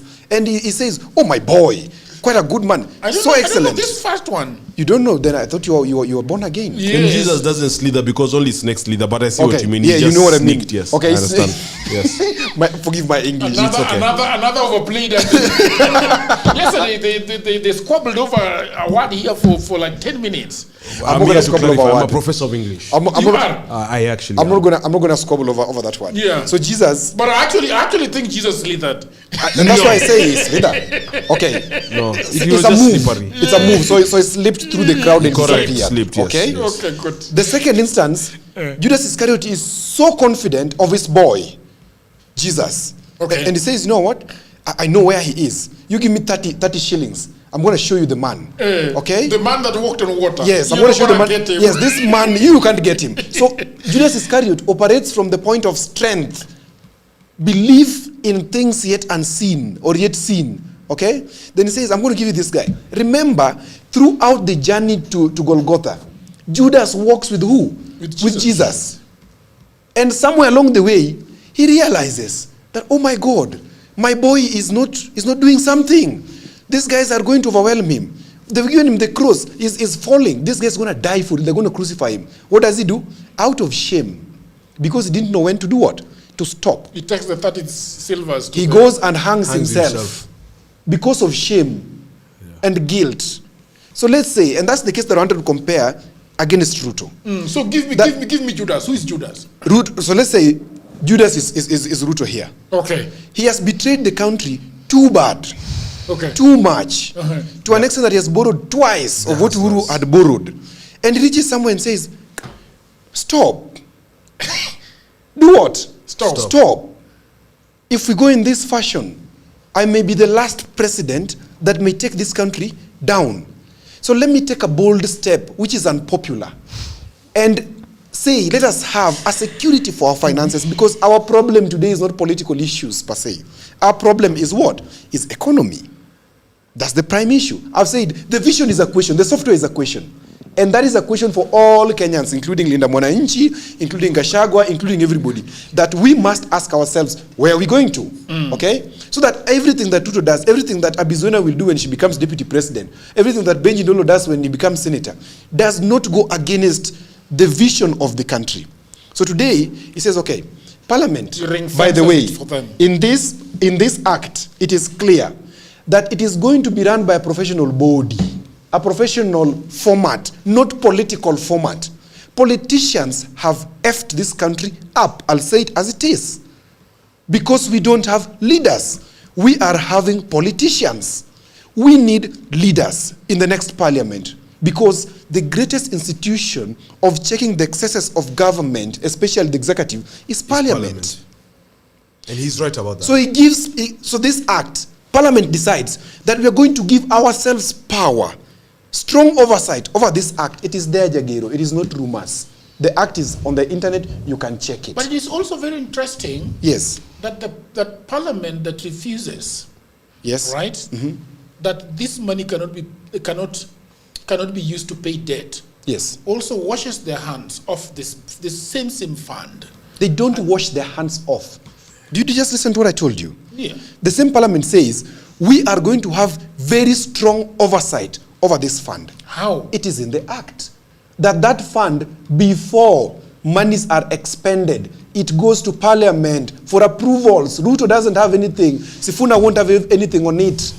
It is Parliament to decide that yes, this is right, this is wrong. Allow me, I feel Can I clarify something small it is before there. Vera comes in? The reason parliamentarians did not want this money to be used for debt is something that Kenyans need to pay attention to. Do you know why that is? No.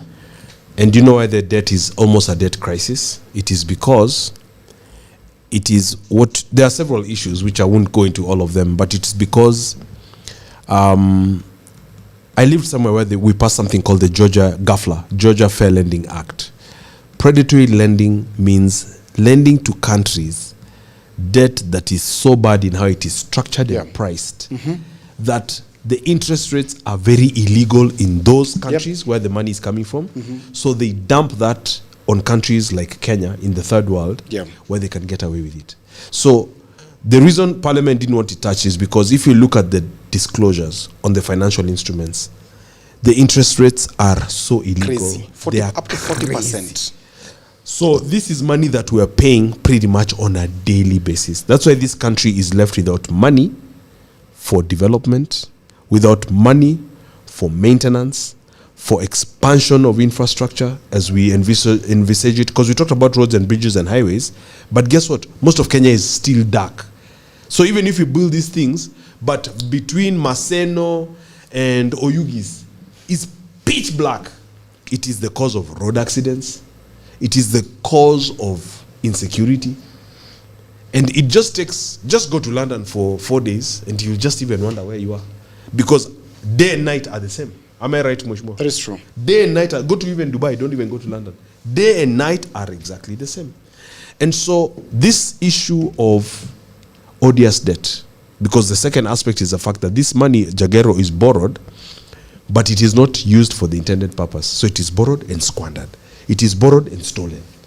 So you're paying money. And Parliament is not complicit in it. Parliament is complicit in it. And because they know the toxicity of this debt, they feel now, like you were saying, that to subject the Sovereign Wealth Fund to that is to finish the country. But then does it matter whether we pay the debt through Sovereign Fund or we pay the debt from the consolidated fund? It matters. It matters a lot. I was interjecting Just go ahead. something before he continues. And I want to say this, and I know Brian keeps saying we can't politicize this, but I'm going to remind him the CS of Treasury was a political appointment. The people that are going to sit on this board, they're political appointments. The CS of Treasury, Badi, on the weekends, goes to Luo Nyanza, speaks against a whole tribe. Every speech he makes, and speaks in Luo language. We have to find translators to understand what he has said about my community from the Mount Kenya region. And this is a person who's going to oversight and sit in a board that manages these funds and decides what development should be done. And of course, he's going to do that politically because he has already demonstrated. Monday to Wednesday, he's in his office in Treasury. We don't even know what he's doing. From Thursday, Friday, Saturday, Sunday, he's in rallies in Luo Nyanza. Because he's a politician. He's a politician, has forgotten he's the cabinet secretary of the whole country. And by the way, the constitution forbids him from doing that. Yes, it prohibits him. And then this is the same guy we are saying we cannot politicize this, and yet the people sitting on that board, Jagero, Mbadi entered the government politically. And I'm going to remind us the vision of Ruto because it keeps shifting. The first time he came to the country and said, we are going to follow the law, there are no abductions, there are no killings. And that's exactly the same thing he did. He abducted Kenyans, he killed Kenyans because it's his government that killed Kenyans. And he said, we are going to compensate, and then we are not going, and then now formed a body, it was unconstitutional. Then he went again and said, we are never going to disobey court orders. Everything this government has done has gone against any court order that people have gone to court to get. Then he shifted and said, we're going to cut expenditure, especially on the 10 points agenda. We are going to minimize on expenditure and everything. But they have continued to demonstrate. He does have a problem. He has a problem of expenditure. And then now he's come and said, when I talk about the 17 billion, but Odhiambo is poking me in the eye. Yes, because he doesn't want you to be realistic enough to admit that they keep going for more money. Then now he's come and said, as Brian is saying, he does. As Brian is saying, now he has woken up. That is stupid. Even you won't agree with Jagro saying such a thing. Yeah. I don't receive any money from the state. He knows it. Yes. Okay, you I don't. apologize. I don't. And withdraw. And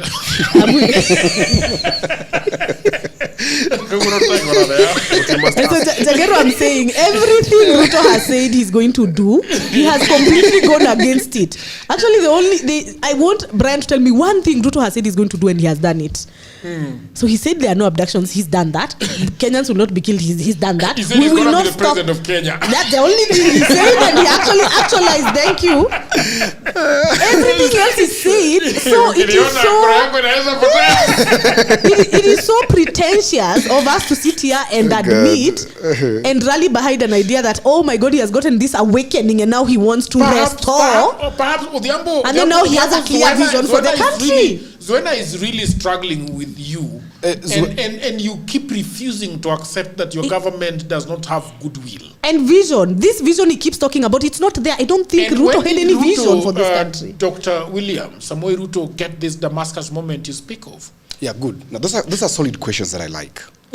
Now, when Abi is talking about the ghosts of President Ruto, of course President Ruto looks at himself in the mirror, and some of the things that have happened under him are not pleasing at all. I'm not going to sit here and pretend like they didn't happen. Abductions happened in this country. Deaths happened in this country during the Gen Z protests. Very many sad other things have happened. Are there corruption scandals here and there? Yes, there are. Many. Is it also the sequence of other presidents and other whatever? Yes, they are. But does he regret them? I believe he does. And if he doesn't regret them, then he's a sick man. I really believe that he looks at himself in the mirror and says, what, this and this and that is regrettable, actually. Okay? So let's pack that aside. It is accepted. It's a mistake, Abi. I'm going to give Brian this. Allow me to support you on one thing. I actually admire Brian's belief in the president to look at himself in the mirror and regret some of the things that he does. And I really hope you stay in that bubble, because if the reality would crush you completely. Why do you love the president so much? It's not about love. He's a man. No, I mean, but we are... Come on, you Professor, please. It's not about love. I just have to have goodwill. I just wonder, was it always that way or is it newfound love? Yeah. No, it's goodwill. Let me tell you why, Benji. Yes, sir. Obama says something. I like the way you move with the quotes. Obama says something that it is wrong to wish the president to fail. If you wish the president to fail, you're wishing for yourself to fail. And your country. And your country. In my patriotic duty as Odhiambo, people will make a decision next year. I'm only trying to highlight what I think, maybe because I have a mental illness, which for me is toxic positivity. Okay? He said it's not maybe because I have a mental illness, and many people have told me is that I'm toxic positivity. Oh, it's a whole thing. It's a whole thing. Yes, it's true. Yeah. And maybe because that is what I have. Is it a bad thing or a good thing? It's a very bad thing. It could be a bad or a good thing. For me, I choose to operate from that area because the default is evil. Is it the same as false hope? It means if he was in touch, if it was to, like reality was to hit him, it was to hit him on the face, he would actually literally go mad. So, I face reality, of course, every day. I face reality. And one thing that I do in facing reality is that I choose to look at what can we do better. Okay. Instead of saying, okay, it is happening. So if we how do we call it? If we cry all the time and say, oh, woishe, nimbaya, maisha ningumu, nini, what time do we have to look at the positive side? Yeah. So I choose intentionally to look at the positive side. That, hey, what is existing that is positive that I can look at? This glass is here. It is half empty for some people. For me, it is full up to this extent. Yeah. And it's all right. You can look at it from whatever way you want. Every time people ask me on this bench, on this panel, where I belong, whether I support the government or I don't support the government, and for me, and I've always said it, and people think that I just say it for the sake of saying it. And when they talk to me about Trudeau, I just keep telling them, I'm trying to figure out this man. All right? Because when you live in a country like Kenya, it is like you are walking through a dark forest. Or or a mental asylum. And something is falling. And you're wondering, is it a ripe mango? Or is it a stone? Or a bullet. Or a bullet. What is really falling? Now, and that question will only be answered by one thing. Okay. If Kenyans in general have that national dialogue that Raila used to ask for. National dialogue? Yeah. Let's have a national dialogue. Let us talk. Yeah, let's talk. That let's talk thing, it could be little, but I tell you for sure, it's an important thing to have because on what software is Kenya running? I'll repeat that for the longest time. I really want to support Brian in that and remind him. You want to support him? For the first time. Okay. And he's hit where my presidential candidate Sifuna always talks about and says we have a software problem and we need to cure it. That is true. And I'm going to say one of the things that we spearhead as Linda Mwananchi is the positiveness of, do you know what we think positive about this government? We know for sure, and this is our reality. In less than 14 months, Ruto will go home and we will fix this country. 80% of our problems, Jagero, will be solved by Ruto going home and becoming a one-term president. Our debt will be solved? 80%. Yes. How? Because he has borrowed twice as much as the previous regime, which was part of illegally and lawfully. Sifuna has to say pay. Yes, he's going. No, they are going to figure it. Isn't Jimmy Wajingi part of the opposition that is going to sit down and give us a presidential candidate? Sifuna is not stupid enough to just pay a debt which is not even legitimate. Yes. And that's why I told them, and I think I told them yesterday publicly, in the next few months, Sifuna has to get proper security. Proper money? As a matter of law, he will even be allocated money is not the answer to our problem. Money will come. Jagero, we've been moving. This weekend we're in Olkalao. We've been moving. Mnaenda huko? Tuko Olkalao Sunday. Before the election? Yes. But unfortunately mnafika wakati ID zimeuzwa already. Hazijauzwa, watu walikataa kupeana ID zao. Ulioni walifukuza Gikaria. No, we are going to remind Kenyans what the government... What is at stake. Yes, but and what is at stake. Why are you going to Olkalao to campaign? We're not going to campaign, we're going to ongelesha wananchi. You're going to campaign again, Mushina. Why? Yes, no, but they're even campaigning for democracy. Yes, we're campaigning for democracy. And not even that, Jagero. Who is Mushina? Exactly. Who is that? Who is that? What is Jagero, that? what is that? CDF chairman, correct to the that is a representation of the rot of the Ruto administration. Allow us to deal with it on Sunday. On the sovereign wealth fund. Okay. The bit that is most important. The bit that is most important. Olkalao is a small thing. An MP, one vote, very small thing. Yeah. Let it not occupy our time. Let's look at what is more important. Winning an election is nothing. Sifuna wins an election, he's a patriot. He has to do the right thing for the country. He already won before. Okay? And he has already won an election. He was born before. a winner. So there's nothing strange actually, about winning Nairobi, an election. his votes were more than okay? Ruto's. So. This anger, Ruto's. This anger, Jagero, this disappointment in the president is palpable. And that's why the president has to act. Okay? And I've said it before, if he doesn't act and get his act together, things will fall on him real bad. That's a fact. Okay? But I'm sure he's not also sleeping somewhere and just saying, oh, you'll vote me out of government. Anyway, Jagero, focusing back just 1 second. on the Kenya sovereign wealth. Olkalao is just not a by-election. Olkalao needs to be the defiance against voter bribery. It is, right now, if you try to verify your voter registration details, the IBC portal went down. The UDA portal that is run by Mr. Egg and his people already is showing that their candidate is already leading with 1,000 votes, and this is the things that they project to the public to show that they are winning or their candidate is winning or losing. But the by-election in Olkalao is a test of what is going to happen in the 2027 election, because we have witnessed everything: voter bribery, funds for public funds. Where one candidate starts with 2 million votes already. Yes, already. Where IDs were being, they were trying to buy IDs from the people of Olkalao. Leta pesa, kama unataka pesa, leta ID yako. Gikaria is on record saying these things. What is the reason why they are taking the IDs away? So that you don't vote. Yes, and so that they vote. But they are also denying themselves the same vote.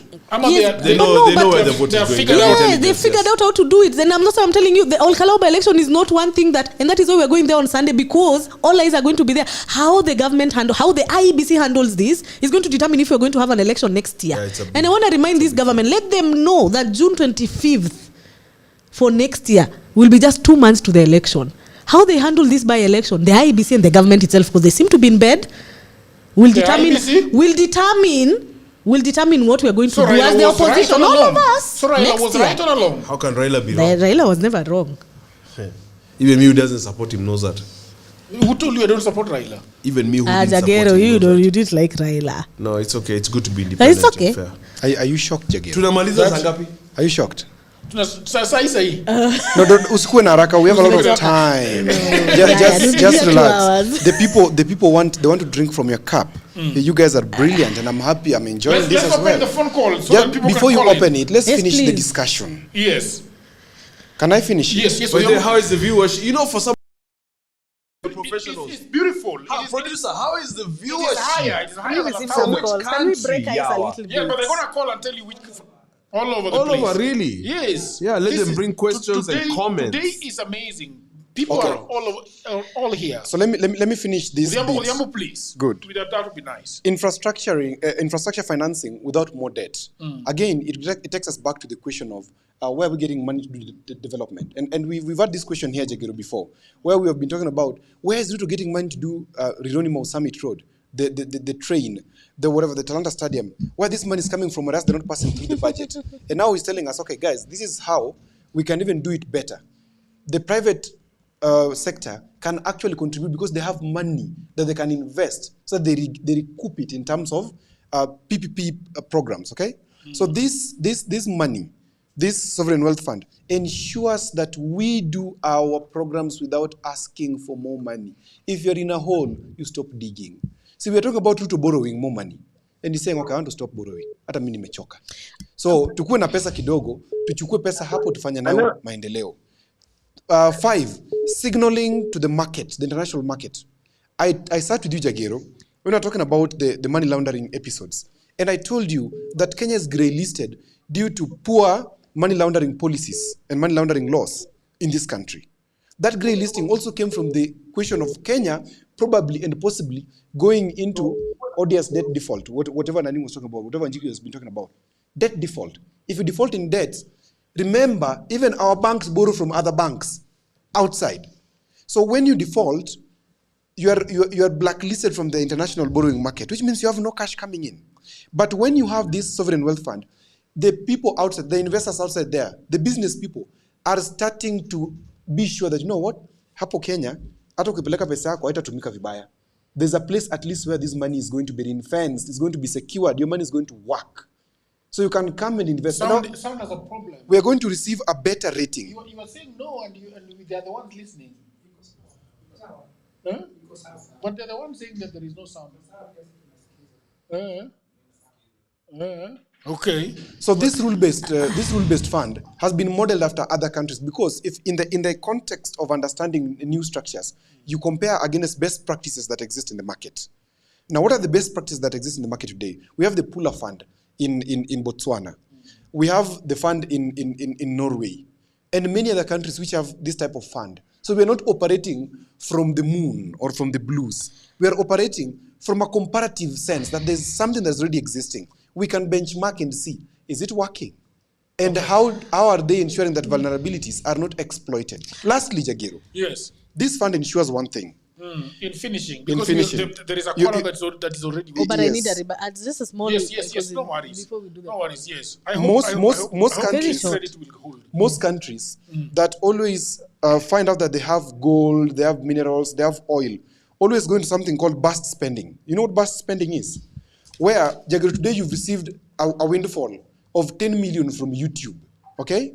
You have no proper plan for it, but imeingia. What do? You'll find yourself starting to buy funny cars, wanting to improve your life mara moja.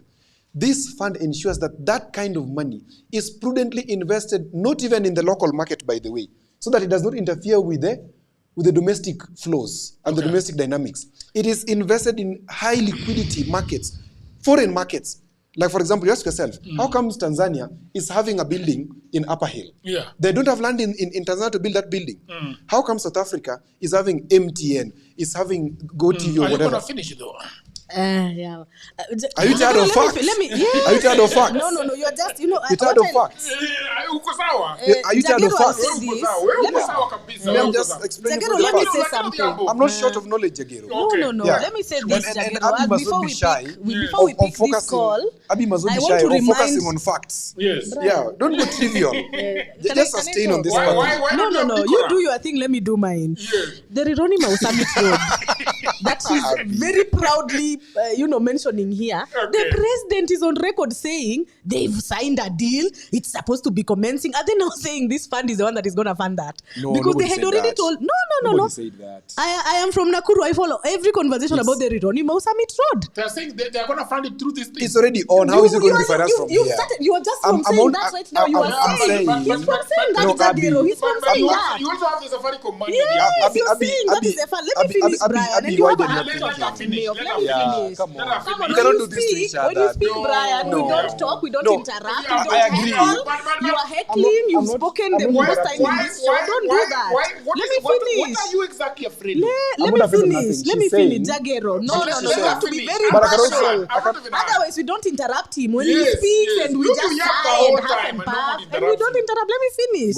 Yes. Let her finish the Ambo. Yes. Have So decorum. I'm I'm guided. starting to say that Don't be dumb. at infrastructure that he mentioned it. He said the Rironi Summit Road can be funded, and I'm like, no. The president already said such programs should not even be considered in the same conversation as this fund because the government already made a pronouncement of how it's going to be funded. So they can't come back and say this is one of the infrastructure development that we're going to fund from this fund. Yes. Unless they were lying, and again we go Walisema back iko kando, walisema iko kando. and we are going back to again who the people are in charge of this fund. They lie. We are not going to come up here and start picturing a whole picture of this abusive partner that has been beating us, killing us, abducting us, stealing from us, and they're still telling us, stay in this marriage, I promise, can cheat and die. I have changed. Yeah. I'm going to do this. I'm going to build you this house. I'm going to build this road. Please trust me, believe me, and not look at the historical lies of this regime and what they have taken us through within the last 3 years. What can Ruto do to change? Period. Abi, what can Ruto The do only to thing change? Ruto can do to change Yes. is Give leave him power. some wisdom. But can I tell you, Jagero, there's nothing Ruto can do to change. He had that opportunity when he took over power. He has abused us. Your brother He has from lied Nakuru to is us. calling. Your brothers from. Can we listen to them? Yes. Hello. Hello. He's heckling. Did we lose him? Hello, I'm here. Yes. Thank you very much, brother. You've waited so long. I mean, it is hot, smoking hot. I told you I love this because today I can see actually I'm enjoying the discussions today. And I'm happy that at least Odhiambo is using a couple of good English to at least try and defend this government. But it's a little bit difficult. The only thing that I'm so happy that Benja is there. Benja is a debater. If he listens to Benja, he listens to that girl. I'm so proud of you guys, what you are doing. Thank you so much. That was just my comment. All right. Thank you so much. Oh, that's very good. Hello?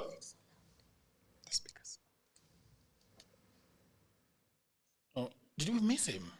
I think we missed him, but here he is again. Hello? What's your name and where are you calling us from? Jagero, I'm calling from Dubai. I would like to tell you today, thank you so much for bringing Benji. Okay. Because for the last 2 days, Odhiambo and Buntalo, they talk as if the country has gone already with Ruto. Okay. hata nilikuwa nimekosa nguvu ya kupiga simu. So leo umenipatia hope. Oh, very good. But you see, you are always saying that. Yeah. Unajua nikileta huyu wanasema wachana na hii watu ya Sifuna wajui chenye wanasema, nikileta huyu wanasema watu ya government baya. Nikiongea Mimi nakwambia nilikuwa nimeisha hope kabisa, niliona nchi imeenda. Okay. So what I'd like to say is that about this fund. Okay. Last year Ruto sent a PS on foreign diaspora issue. Okay. She's called Roslyn.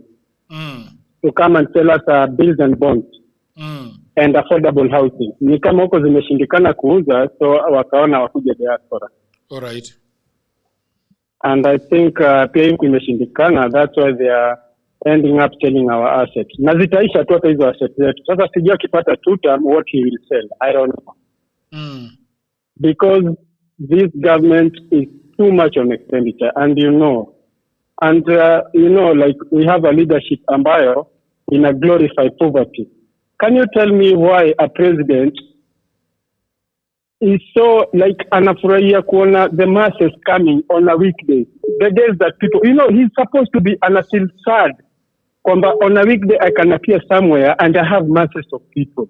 Okay. These people, they're supposed to be working. You see? And he talked about creating jobs. He's not creating jobs, he's creating wages. Because creating jobs, it is supposed to reflect on the taxes that we have created these jobs, and in a reflect that imeongeza taxes this amount. Okay. But for him, the only job I may create is this Finland job, because anajua kuna backlash ya Eldoret. Eldoret, there was a very big backlash. That's why we have the Masita rules.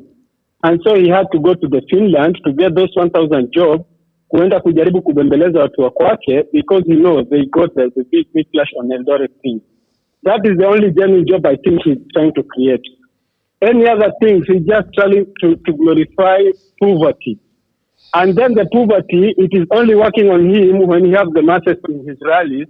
But watu wakitokea kudemonstrate because they don't have jobs, then we are becoming irritant, All right. So what I'd like to tell Abizuena, when you go back to Sifuna, tell him the big question is about Odia State. We want our money back, and I've been saying this one. We want our money back. We should be able to ask the hard question, whether it is Uhuru, for me, I usually say Uhuru is the worst president, but Ruto has made Uhuru a saint, because Ruto has perfected everything that Uhuru did. Ruto has perfected everything that Uhuru did. So for him, he has even made like Uhuru now he's a saint. So who is worse there? The one who is making the other saint, or the worst president? Thank you so much. Right. So, Odhiambo Kuna, there is something that you wanted to finish. I can allow you to finish as we wait for another caller. Yeah, I'd like to say this, that whatever is happening under this sequence of President Ruto, or under his leadership, especially with this Kenya Sovereign Wealth Fund, I choose to look at the positive end of it. I choose to look at the positivity that can bring, instead of the pessimism, persistent pessimism that Abby comes with. Okay. And I want to urge Abby that this goes beyond President Ruto. Sifuna may become president. I'm one of those people who, in fact, the first people who went out and shouted properly through where I could shout that Sifuna can become a better president than who? Than President Ruto. Even him, if he assumes the presidency, he will still get this institution there. Let us better our institutions and not trivialize it. Okay. This is a sober discussion. Hello? Hello, Jagero, how are you? I'm all right. How are you doing? I'm good. Yes, go ahead. Yes, one, Abigail Zwena should not say that by-elections in present. You should not do what? Misconstrued Okay. by-elections Okay. in Olkalau to represent the general election. That is false. You mean they should not go there? Hello? I can't hear. Faint. Very faint. I can't hear. Mbele kuzuri sana. All right. I think that is that. We will leave it here today. It's been amazing, Dhiambo. I want to give you an opportunity to give your last word. No, let me start with Benji. Yeah. My parting shot. Kenya's political culture is almost irretrievably broken. The crisis continues to be that we have built government and governance around wrong ideals, around personalities, around grievance and vengeance politics. Nikifika hapo, nitafanya hivi na hivi. I'll persecute so and so. Around tribalism in communities. The net result of all this has been suffering of the masses, brainwashing. We're running a jobless economy. How did we get here? In the Moi days, certain key, and I like talking about this, Jagero, key pillars in the economy, and this is good for Zwena because they have to come up with a blueprint on how to fix stuff, were devastated under the Moi regime. To it, sugar, tea sector, coffee, pyrethrum, sisal, and all these with all the attendant jobs on manufacturing, processing, distribution, etc. That's why we're running such a jobless economy.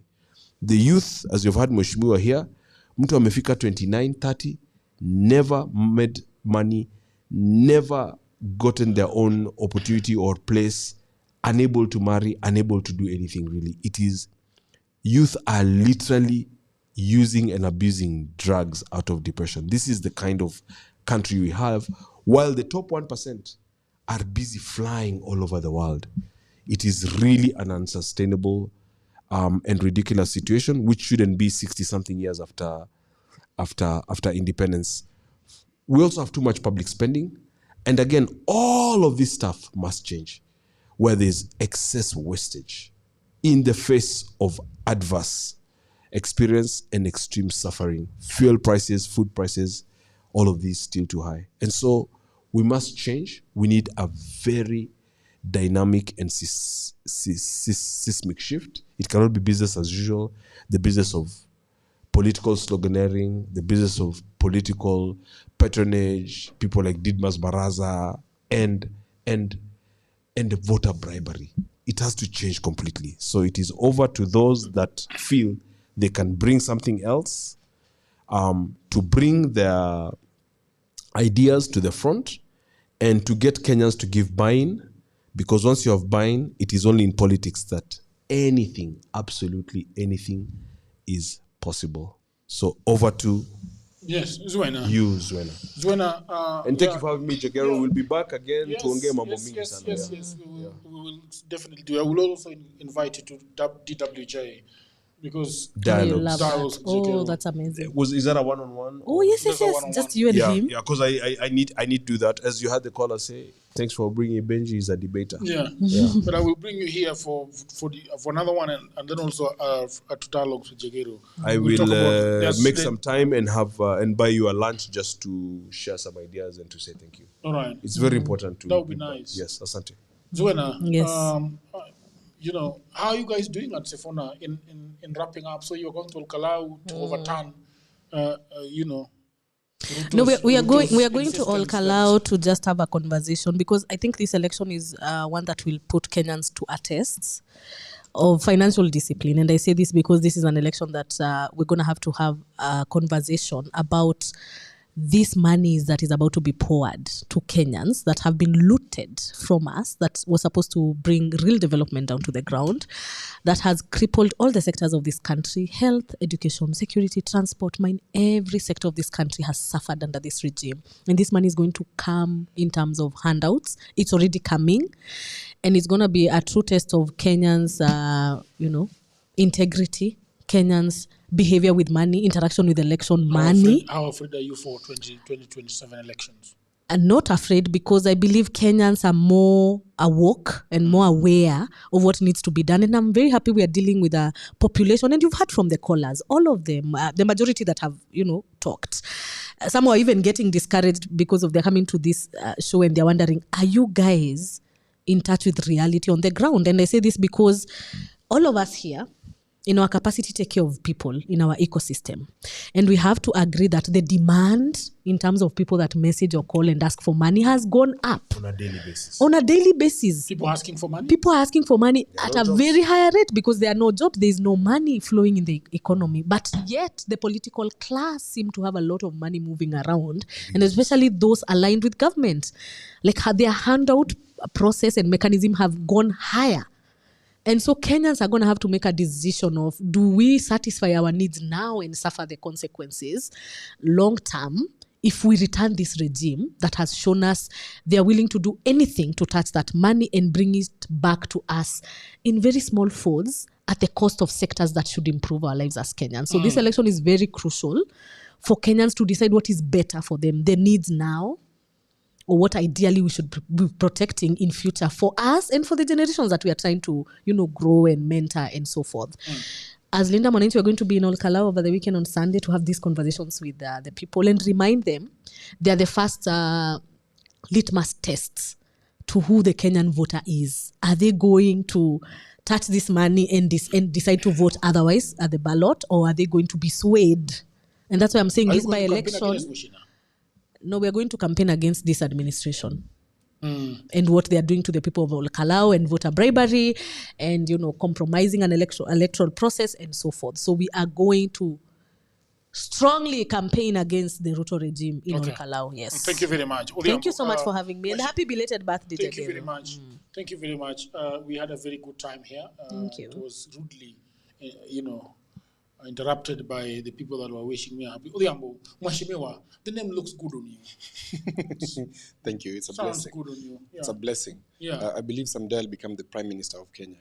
Prime Minister. We don't have a Prime Ministerial position. I want you to open your mind to the future. Okay. Yeah. So, Jagero, there's a lot of hope in this country. The hope that we can still do things the right way. We are at a dangerous position, of course, and it could be an individual's problem. And also, if we look at it collectively, then we'll be able to decide better. Yes. If we choose to blame, then it will become dangerous, because then we'll just zero in into a particular person and we'll be scapegoating. And scapegoating is where we take all sins and dump in one person and send them to the wilderness. Then you just realize that the sins actually didn't go. They're still with us. Okay. What we are facing in this country is a broken systems issue for a long time. As we've said, Sifuna is saying it, we are saying it, everybody else is saying it, that we need to rewire our software through a national conversation.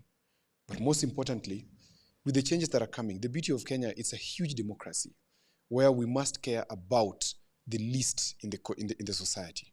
The dangers that we are facing is where we're having extensive unconscious capitalism, which must now stop, or which must significantly reduce. And just to indicate to you, I said it yesterday, but I want to say it in finishing, that under Uhuru's regime, we had about $8,100 millionaires. Very risky for a country, because that money, they could not clearly indicate where they got it from. But if you look at where they got it from, you'll find that it was majorly from scandals. Under President Ruto, in just 3 years, that number has significantly reduced from 8,100 to 6,400, and it will continue reducing, because money must be put in the right places and it must be gotten through a conscious means.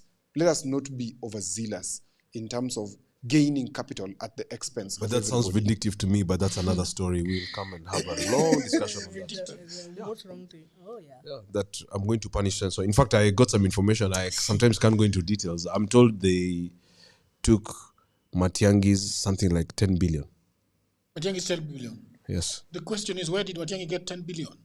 True, but... And that's what I'm saying. People like Matiangi, I told you... when But those of course, land- Atandi is fundraising. I told Atandi is removing money at Robert Alai's doing and saying we're in government, why should we not spend money? And Robert Ni time Alai yetu was ya in pesa. Embakasi, is Ni now time yetu ya somewhere in pesa. Runda. It's nothing So is we are adding up. reducing this side and creating more this side, but it's okay. Yeah, Most yeah. importantly, we have symptoms of a malady. And we have goons being saluted by uniform policemen. So we have a problem. Yeah, we have a problem. We have a big problem. That's guaranteed. And that's what I'm saying. The cure for this malady is something that I'll continue saying forever and ever, that we need a parliamentary system of governance where people rest the responsibility of governance in parliament and not in an individual who can make decisions on behalf of us and hurt us. Personally, I like the presidential system, but I hear you. Yeah, for me, I would rather we go Yes, for I like parliamentary presidential. system. The problem that we've had is But it is continually... one person. It's one person. Yeah, but it's fine if it's a good man.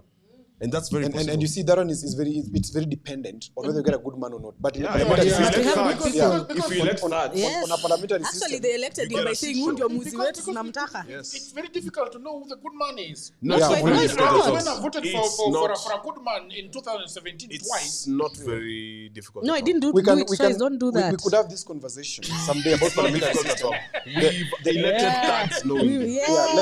Let's have We this have conversation elected thugs someday. knowingly. Brian knew Ruto was a thug then, but now he's a saint and he has can a have good this vision for this conversation country. someday again on the Those are system of the governance, Yeah. and so that Kenyans can also be Parliamentary, built yes. further.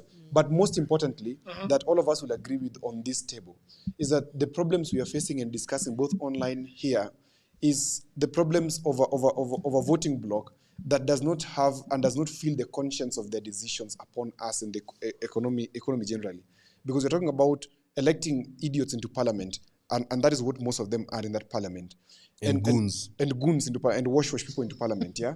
And then leaving upon us, middle-class thinkers, to try and feel the pain for them. There's that big intellectual gap between the voting bloc and the people who are feeling the effect of that voting bloc. And that is something that perhaps someday needs to be subtracted from the voting bloc and taken back to parliament. That's what I'm saying. A parliamentary system would be a necessary thing for us. Thank you. Yeah. And of course, thank you, Benji, for coming. Man. Thank you, Oh, Abby. thanks, Mheshimiwa. You have my support. We'll talk more. Thank you so much. Asante sana. And thank you, Jagiro, for hosting us. Yeah, I really loved it. Yeah, calm. I really loved it. I really loved it.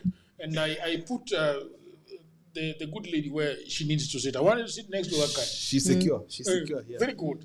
Very good. Abby Gwena, we love you so much. Thank you so much for having Send our me. greetings. I will. Your style is amazing. You've refused my invite so many times to come and join us. So I take you to Olkalau, you see? Yeah. For You sure. want to take me? Yeah, I'll just fuel your car. I wanna- My money. Mm. You know, I need to keep reminding you I have my small money. Yes. Not Uhuru's money. No. My own money. Your own money. She sells That camera is white, bro. Don't put that camera on. Hey, we are professionals here. Thank you. I like your style. Your place is good. Yeah, thank you very much. Thank you, Diambo. I want to thank Mr. Japicha, who has been here to take us good photos. Thank you very, very much. Thank you. I want to thank Mr. Frank, who has been on the deck. Thank you very much, Mr. Frank. And John Tez, who is on TikTok, and cameras, and everybody else. That I hope they get bites and put them on TikTok and send them everywhere. We have but the star of the show, Mr. Benji, are the people of the internet, those that gather around the bonfire to have this great and warm conversation with us. Oh my. Thanks for having me. Thank you very much. Asante, we'll be Thank you back. very much. People of the internet, until another episode, bye for now. Beautiful. All right, people of the internet, I hope that you're enjoying this episode very much. And I just had a break to tell you about my new book. You know, everybody says that there is no job, and that is true. Also, that was me 10 years ago. The problem is that everybody is trying to get a job in their town, in their city, in their marketplace. They ask friends for jobs, mothers call uncles, uncles call brothers, but there are no jobs. Let me tell you what no one is telling you. Jobs migrated online. What I actually mean is there are many, many jobs around the world, and there is no one to do them except you. I work for Americans myself. I work for Europeans. I work for the Chinese. I work for the Australians. I work for the Canadians.